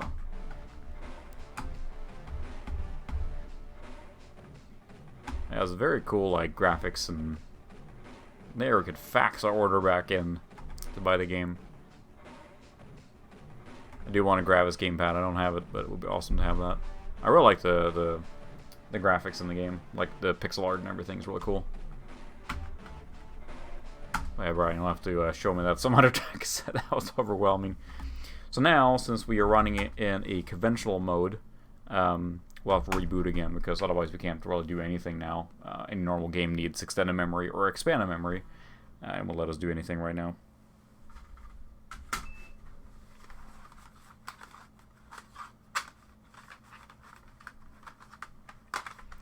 I did put a few other DOS games on here as well, so we can do a quick check on those. Yeah, I was saying we needed a turn not left, because yeah, that very well worked, or worked very well. So now put a few more games on here. We have a couple other ones. One that I think is really cool. Just Pinball Dreams runs really well on this machine. I had to tweak it a little bit because it would not run at all. First, because the audio quality was set too high. But once I fixed that, then the game ran just fine. Or it did last time, but...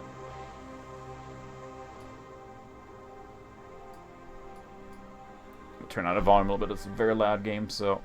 Let me know if it gets too loud.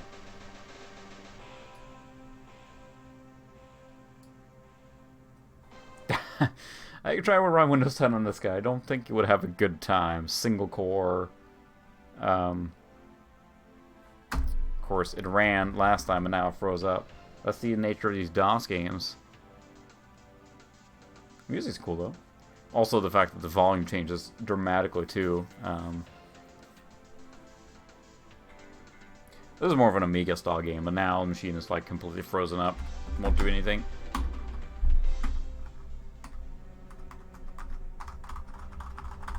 Nothing. So, to your question, can it run Windows 10 since it crashes in a DOS game? Probably not. Last time I ran this, it did run fine, so maybe we'll try and run in non-extended mode, just an expanded. But we have to do a hard reset. Control delete's not working. Eject, mailman. And that's a hard kill. Just push the button, turns right off. No holding here. It's like it's a very mechanical click button. I should go right back into that DOS boot menu now. There it is. The capture picked up quicker than my monitor did, so it's actual CRT. It takes a while to boot up.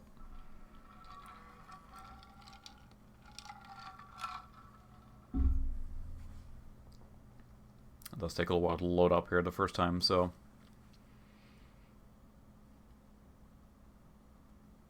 Yeah, it is definitely part of the experience. Some of these DOS games, it seems like, you know, there are a lot of patches available for some of the games that can fix incompatibilities, instability, etc. But a lot of them just never ran very well.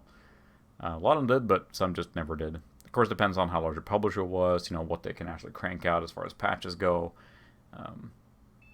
There's a website, Patches Scrolls, I think.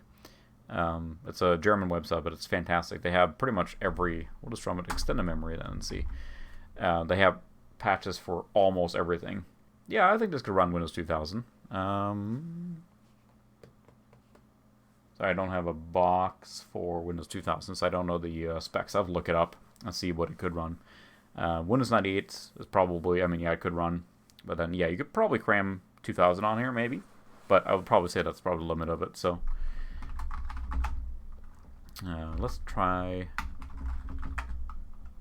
Dreams one more time. I think there's a sound, set sound. I want to make sure it's set to... Yes, we're going to set this to medium. And try it again. Alright, let's see if it handles it this time, because the black screen... Last time I played, I was able to get around it, so...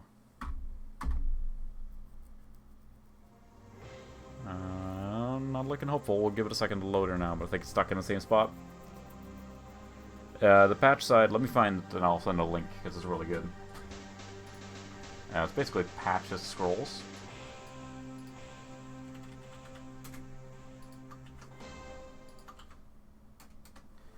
That website is really good. If you want a patch for a game, especially an old one, they have them all. So what I tend to do is I kind of build a repository of patches on my NAS, so that way if I install something, I can just grab the patch real quick. But you get to listen to this, you know, awesome mod music, but sure enough, it froze again. So we're gonna try another game, but hard reset again. Yeah, it's all part of the experience, that's for sure. But anyway, I like to patch. You know, a lot of games had a lot of patches and can fix a lot of, you know, crashes. And it's things like if you're playing a game, especially installing it directly from a disk, right? You know, think back to the day, there were no like over-the-air updates or anything, or automatic updates. You got all the way through a game or halfway through a game and it crashes, or you know, you lose your save or something. So there was a lot of patches available, and that website is just a goldmine for that stuff. So I always check when I install a game. Of course, I haven't done it tonight, contradicting myself. Just make sure there's if there's a patch for a game, and then just install that so that you have the latest version available. You know, they can often have like new multiplayer maps and stuff like that as well. But I can we'll try another game I know works on this machine. So whenever it finishes loading, it tends to sit at this screener for some time. Unfortunately, I had to cram up the gamma now. I would not run Windows Vista on this machine. I think that's folly.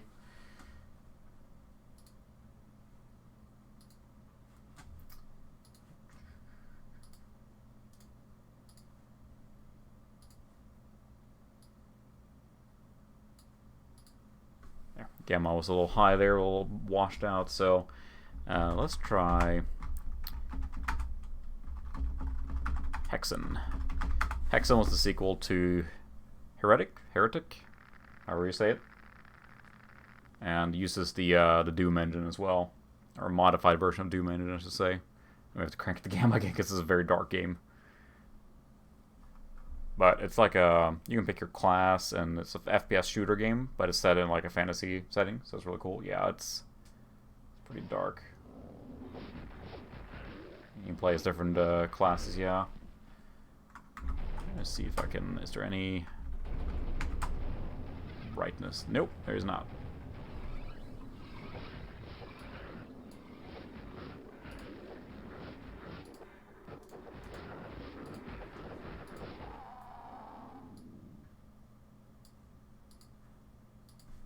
There's make it a little brighter. But yeah, of course, it's very loud. Like all these games just hop around with different volumes. So you can do fighter, cleric, and mage.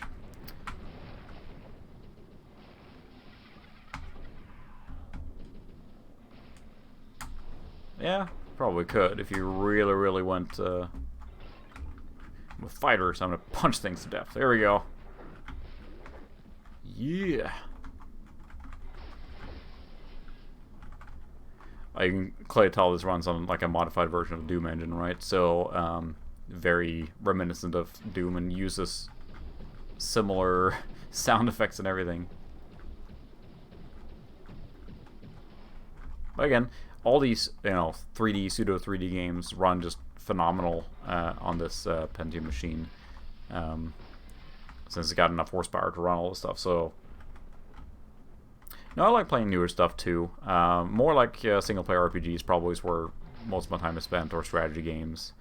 I don't play many like competitive shooters and everything, but I have so many choices, retro games, that I really like now that I have options. And Caesar, I know you haven't really watched this before, I think, but connected here by KVM, so that's be able to pipe multiple computers to one output. I have this Pentium machine. I have a 486 sitting here as well, 66 megahertz. I have a 933 P3 and a P4 as well, all connected to the same monitor here, so I can pipe this output through here. But I mean, I could connect it to internet if I wanted to. Right now, Windows 95, there are ways to do that as well. I mean, I wouldn't, but it's on an isolated network right now, so that it can't get to the internet just from... I don't want to put a machine of this age on internet just for... There haven't been security patches for Windows 95 for, some time. But it's possible. People do put older machines on internet all the time, and people make, like, fan browsers and things like that you can... smack on internet. It's a fun experience, but it's also fairly vulnerable, so be careful about putting machines of that age directly on internet. At least that's my personal opinion, which is why I have it separated right now. That's the same like grunt sound from Doom. Where's the secret here? Run around pressing space. Yeah, it does look a lot like Blood. It's very, very similar. It's not running on the build engine, obviously. I can just punch the wall. Let me in. Oh, there's a big... That's probably good. Uh-huh. Key. Uh-oh. Oh, no.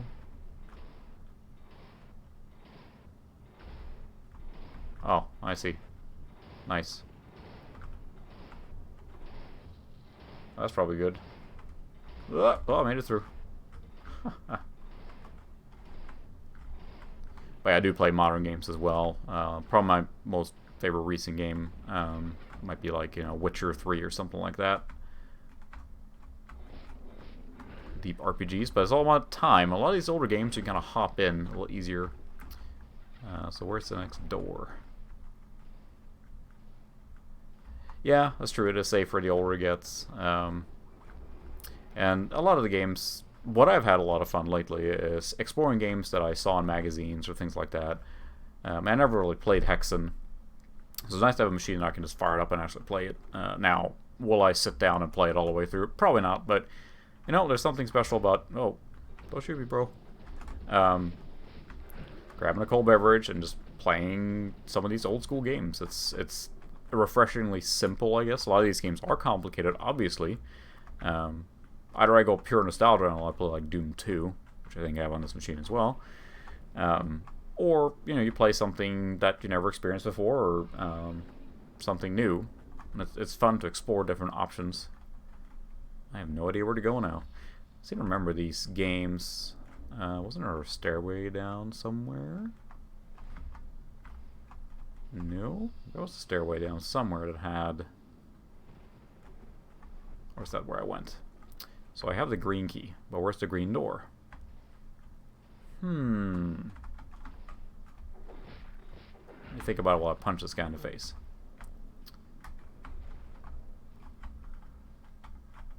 Super secret place. Yeah, exactly. It's also now. I think I've talked about this before too. Retro hardware has gone up in price so much, which is unfortunate. I think more people should experience it, because it's fun to relive, especially with like specs you never would have had as a kid. Like this machine, then a P1 with 200 megahertz and a Voodoo 2 card. Voodoo 2 is way overpowered, obviously, but and a lot of memory. Beefy video card, good sound card. It gives you an option to play something that you never would have been able to experience otherwise. And I think that's really fun, because oftentimes it wasn't worth like max upgrading a computer back in the day, because you got so many new ones, or machines were coming out at a pretty fast clip back then, a new processor, things like that. So it was pretty. Can't jump in this game, because why would you? Oh, there's the door, all the way in the beginning. And often, like, you got so much bang for a buck doing an upgrade. Today, it feels like you can string along a computer quite far. If you're buying a used computer, I would probably say it depends on what era or type of games you want to play. I would say probably a Pentium 3 or P3 gives you a lot of bang for your buck. AGP P3, so AGP video card, because they're pretty easy to find. Having like a P3 with a ISA sound card and a AGP video card gives you access to, you know, the entire range of games, like all the way up to, like, you know, Half-Life, if not newer, especially if it's a beefy video card. But it can also run DOS games. It gives you a ton of options. But really anything that can run that kind of stuff. Really, it depends on, do you want to play DOS games or not? Because if you're going to play Windows game, 95, 98, or 98 is so solid as far as like gaming performance, that if you play mostly Windows game, 98 I think is probably the best option on that. And that can support on so much hardware. What I found is really effective is just make sure everyone knows you like retro computers, and it seems like a lot of people are like, I'm going to throw this away. No, you can have it because I don't want it anymore. Or check your local marketplace, Facebook, Craigslist, all that good stuff. Or cave. But again, it depends on what kind of games you're looking for. Are you looking to just explore something you've never seen before? Do you want to relive something you used to play as a kid? That's a lot of where my original motivation came from. So... yeah, Pentium D, probably wouldn't go for, but it's the P3. There were so many of them, and it was so widely supported, and it runs Windows 98 great. There's just so many options there. Ring the bell. Take that bell. I think an LCD is okay. There's a lot of good options to now. Do you have a VGA input? What did the bell do? Something, I hope. I don't know, I hit the bell a lot. I'm a fighter, I hit things. I think LCDs are just fine, and they're gotten fast enough or anything. Now, for the true experience, like what you're seeing now on the screen is obviously an LCD, but I'm playing this on a CRT, and it gives you a, it's how the game was made originally. So I like that, but I have no qualms about playing an old school game on an LCD. Space is just so, if you don't have the space for a CRT, it's doing something, hitting the bell. But I think CRT or LCDs are perfectly fine. Again, like we mentioned earlier, it's like, you know what? It doesn't have to be the greatest or the best. If it's fun, then that's it, right? That's what's important. So I rang the bell. I think that would do something. Bad guy. Punch him. Oh well, hello. I'll punch you in the air. It's like it's hard to really, really, truly replace the real feel of a CRT, for sure. But LCDs, especially modern ones, have gotten so good on refresh rates and everything. I have a hard time with the black bars that you get on a white screen. But, it works. And if that's the point, if you really just want to play, DOSBox is so good these days. If you're going to play DOS games, then I think DOSBox is really just good. Running on modern hardware. Like, it is like... sure, a Super Nintendo original is, better feel maybe, but it can be emulated so well now. Jeez, that looks good. Can I come in here too? Hello. Sure, why not? Can I punch you? Nope. Yeah.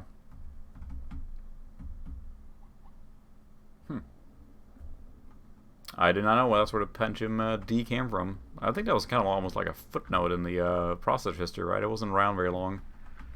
I just seem to remember seeing it, but it surely wasn't a like a big thing that stuck around for a long time. Alright, we're punching enough guys here now. We will save. Nice names there. And we'll see what else we have on the hard drive here. So I put a few more games on here. I do have Doom 2 as well, but it would almost be the same kind of game. So there's one game I want to show, and that is, if I can find the box here, a quirky game that I really did enjoy. And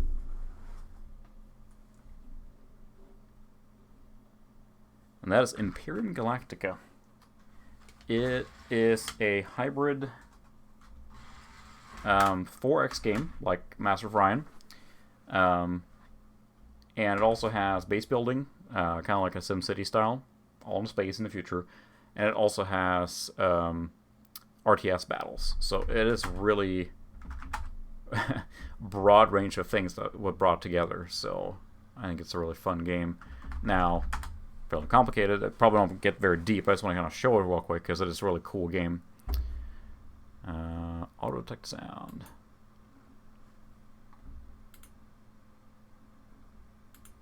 Sound test. 1, 2, 3. Sound card works. Install game. C drive. Imperium. Installing files. This is a really cool game anyway, but yeah, the CRT is a problem. Yeah, there you go.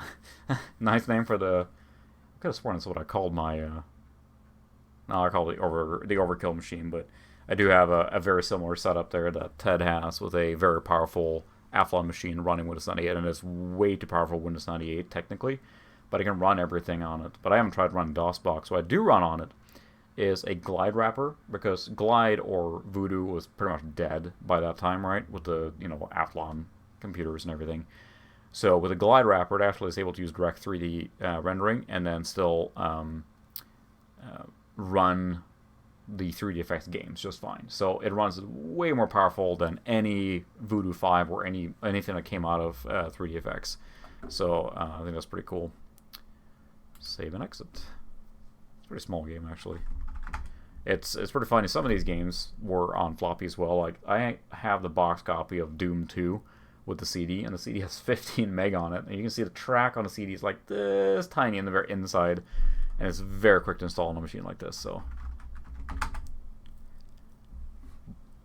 but this game series sadly died out. I think I can't remember, like the third game in the series. There's Imperial Galactica 1 and then the 2. And the third game ended up being like, I think the Jupiter incident or Nexus incident, something like that. It was one of those, like, you follow along an armada and you research new stuff and you build ships and stuff like that. But I really like this combination of all these different genres together. But yeah, finding CRTs is really hard. I've been pretty lucky because where I work, they recently cleared out like AV closets, and then the CRT I'm playing on now is a Dell E772P. And it had just been sitting in an idle state for a decade or more, so I wasn't used at all, so I got lucky there. That's where I found a lot of CRTs, because the ones that end up on the curb or something that you might go and try and get, if they're good, they're gone immediately. And if they're bad, of course, people are just throwing them out, right? So it's really hit or miss with CRTs. I tend to hold on to the ones that seem good. From my work, I got a Dell P992, which is a monster of a CRT, 19-inch. And it was like 45 pounds. And it's a fantastic picture, but it's just luck of the draw finding something like that. I have a ViewSonic behind me that's starting to wig out a little bit and being problematic, which is sad. It's a really good monitor, very good scan lines. It's kind of like a thing people are chasing is scan lines, right? Yeah, into the game. So it's hard finding good CRTs, and above all, finding ones that haven't been run to death. This game went all in on presentation, like the complete package. Like, we want a game that has good FMVs, that has 3 different genres of gameplay, a deep story. I mean, it's Jupiter to Nexus Incident, I think, is the third game in the series. I never actually played it, but they went away from the 4X, the expand your universe, conquer galaxy, Master of Ryan style, which also Master of Ryan 2, which is the one I played the most, is also a phenomenal game. Third millennium. The age. Sure. Space stuff. More space stuff. Even more space stuff. Done with space stuff. Okay. I'm not gonna get too deep in this game, but I just want to show real quick the how much you have in here. So, but yeah, I like having this computer now because again, having a Pentium, you know, 166 to 200, I think is a really nice machine to have because you can play so many cool things on it. DOS games, Windows 95 games, but also, you know, a P2 or a P3 could also replace it. Honestly, it could do the same thing, but it is very, you know, it was a late era P1, and that makes it very powerful. It can play a lot of the maybe early 3D games that you remember, like, you know, Descent, Doom, Quake. I have Quake GL on here, which is the Voodoo card. Things like that. Wow, it looks like a matte painting from like Star Trek there. I guess they're screens, huh? Story. They went all in on a presentation in this game. So this is Imperium Galactica. So you can go to Colony. And you can actually build then buildings. Church is burning apparently. Can we repair it? Repair. Repair the church. Repair. Repair the fire brigade. This costs us resources, but then you can actually build buildings. No colony hub. Uh-oh. We'll just repair all this stuff here. See if I have enough money to do this, but you can then go to and see which planets you have. See where they're going. There's colony then. Star map. Goes to the star map to actually see where everyone is going. So it's like a story-driven 4X game with like base management. You see tax information, military, financial. You have different buildings. You can, there we go. We can build a colony hub. Can I build that? Not enough credits. Oh, that's not a good sign. 40,000. Oh, I just burned all that. Good start. My different fleets, what they're doing. I can select where they're gonna go. You can design ships. I mean, it's a really deep game, but it's cool that basically when you invade a planet for something, you actually get this RTS view here, where you can actually chase off people, and you know, you run your tanks in here. It's a really cool game, but it's very deep, so I'm not going to get too deep into it. And you can then message. There you go. Play, and you get like FMV sequences, audio. I mean, the whole presentation. They have basic sim space. Oh yeah, it's got a FMV of Obi-Wan Kenobi there, basically. I guess I didn't hear what he had to say. I need help. Please help us. We're under attack by pirates. We're under attack by pirates. So that's a colony, so we need to go to the bridge. So these are our fighters. We don't have a fleet. Yeah, it's... There's so many things here. Flagships, cruisers, tanks, vehicles. This is a pretty deep game. So where is my fleet? There it is. So that's where we need to go. So we need to take our fleet. We need to attack the pirate. It's got nice spacey music and everything too. Can increase run speed. Just taking us a few hours to get there.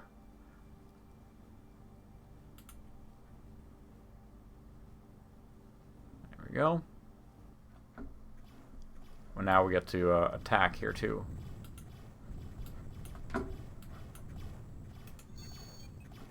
So you get like the whole shebang. That's probably my colony ship, my trader ship. Oh, that's the one they're attacking. So we need to move that out of the way.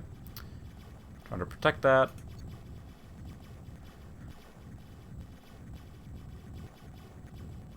Take that. So, see, the breadth of this game is just like you have so many things you can do. Oh, I ran away. But you still have a story that follows through. And Imperium Galactica 2 is almost more of the same. It's just even better CGI and everything. So, and a full 3D engine. So it's a really cool, complete game. So you can move my fleet back. So there's the fleet. There's no flagship.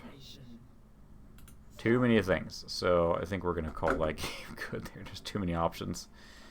Let's see if I can get. There we go. equips tanks. Yeah, it's like they went all in on all the features in that game. So I think it was really really well made game. I got really into it. You kind of got sucked into the story, and you just keep playing and playing and playing, and all of a sudden the hours are gone. So let's do one more thing here too. We'll run one more game in Voodoo mode just because we can. That'll be GL Quake, and we'll call it after that. So GL Quake was a later patch that was, I think, I can't remember if it was developed by id Software themselves, or if it was sanctioned by them. I did install Microsoft Plus as well, so we do have Space Cadet Pinball on here. But GL Quake allowed you to run Quake 1 on Voodoo, and that was not possible out of the box. It was software only, so. Get to hear the Windows boot sound one more time here. Very low.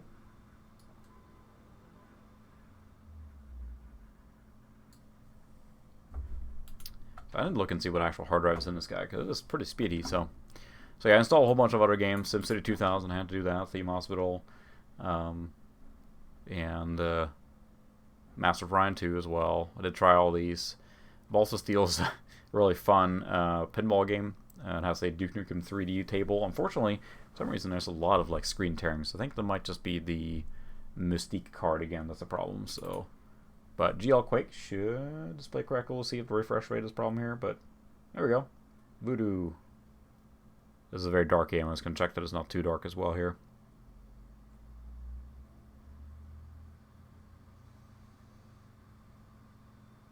Yeah, it's a pretty dark game. I don't think I can increase brightness. 1 second here.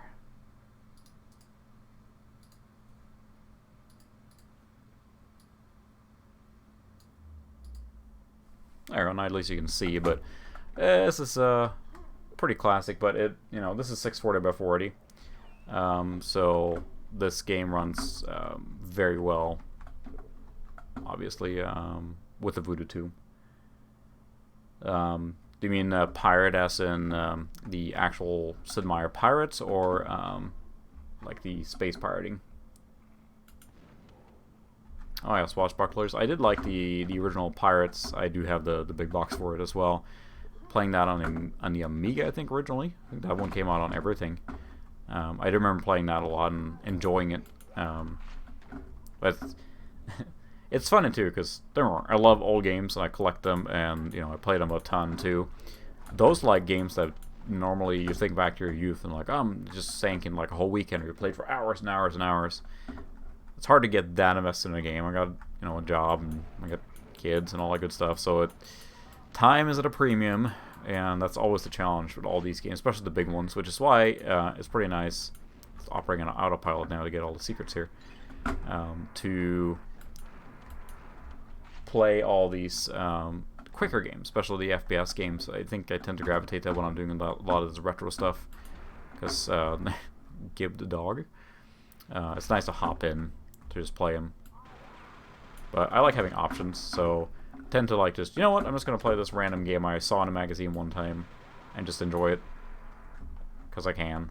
It's fun. Oh, my quad damage running. That's right, I got the super shotgun. Double barrel shotgun is called in this game.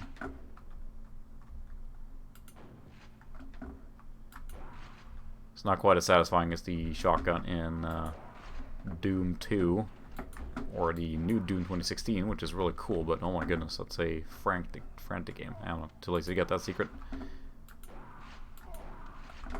Got enough secrets now. I do have the Death Matchmaker for this game, which lets you design levels. Sadly, I don't have the box for it anymore, because I thought that was really cool. But it lets you drag and drop stages, and I was going to build a whole bunch. I had grandiose plans of building stages for Quake 2 when I was a kid, but that, of course, did not manifest. So I bought the designer.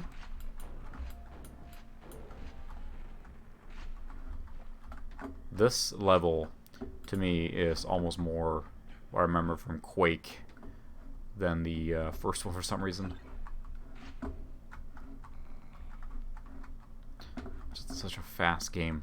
Goodness, the guy's just running like he's on steroids all the time, which they mimicked, I think, in the new Doom very well. Like, your movement speed is just ridiculous, and you're never standing still.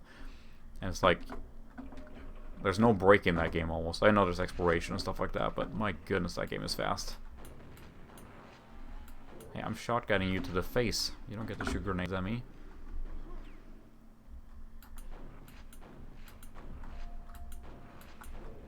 Huh.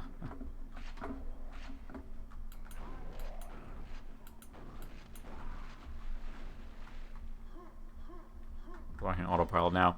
This game obviously is much earlier than the Voodoo 2 card.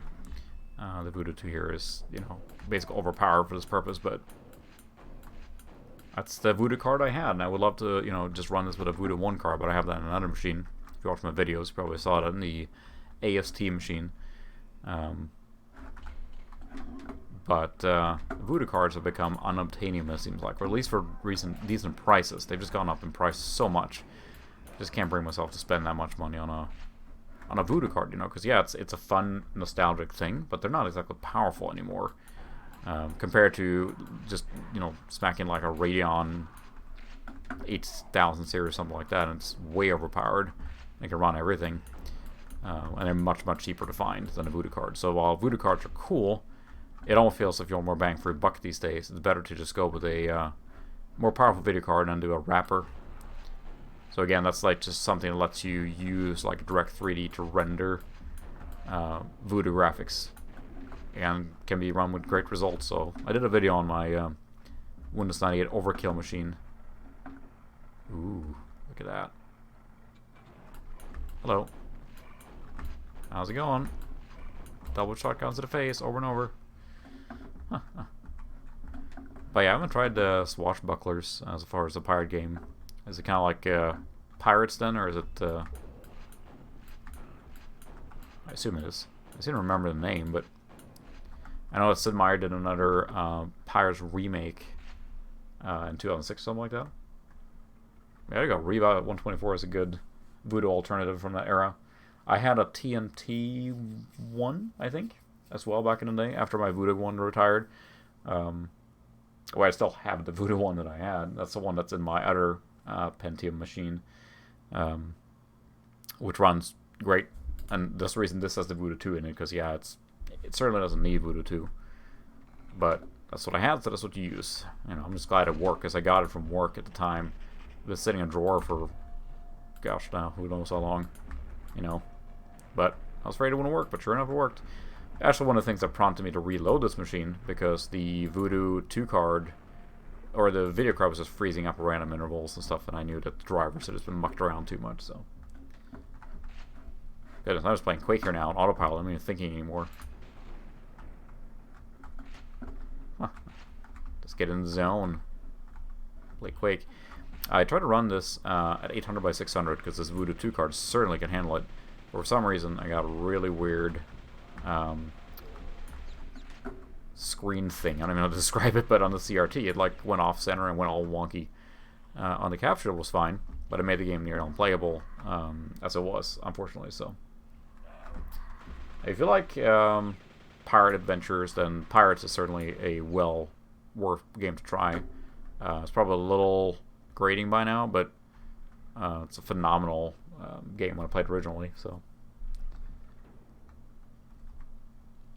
yeah, that's pretty much Pirates from Sid Meier's. Yeah, that's how you're describing it there.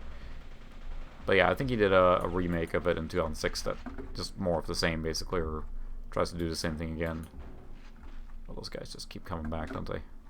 Gotta use the rockets on those guys. Give them.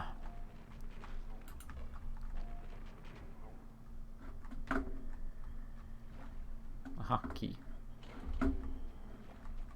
Finish this out level, and probably not to call it after that. So it's just sometimes it's nice, like almost like gaming comfort food. That's how I classify like Diablo. You sit down, you play it, and you know, there's nothing advanced or complicated about it. It's just a nice, enjoyable time, and it can be real relaxing to play games like that sometimes. Compared to, the most advanced, engaging game. Lob that grain right in that ghost's face, I guess. Nice.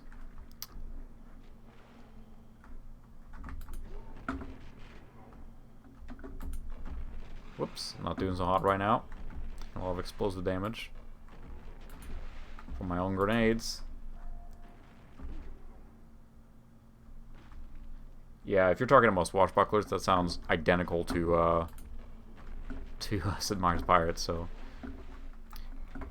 at least I did actually meet Sid Meier one time. There's no map in this game, is there? Whoops, too many keystrokes. All right, we'll try this again here. I actually went to game programming school for a little bit, and we went on a field trip to see him for the Get Civilized tour, which was the launch tour for Civ 3. Real nice guy and everything. I mean, it was more in a capacity of just interviewing him, if you will, but he seemed very nice and just as, you know, genius as you expect. He clearly just loves designing games, so...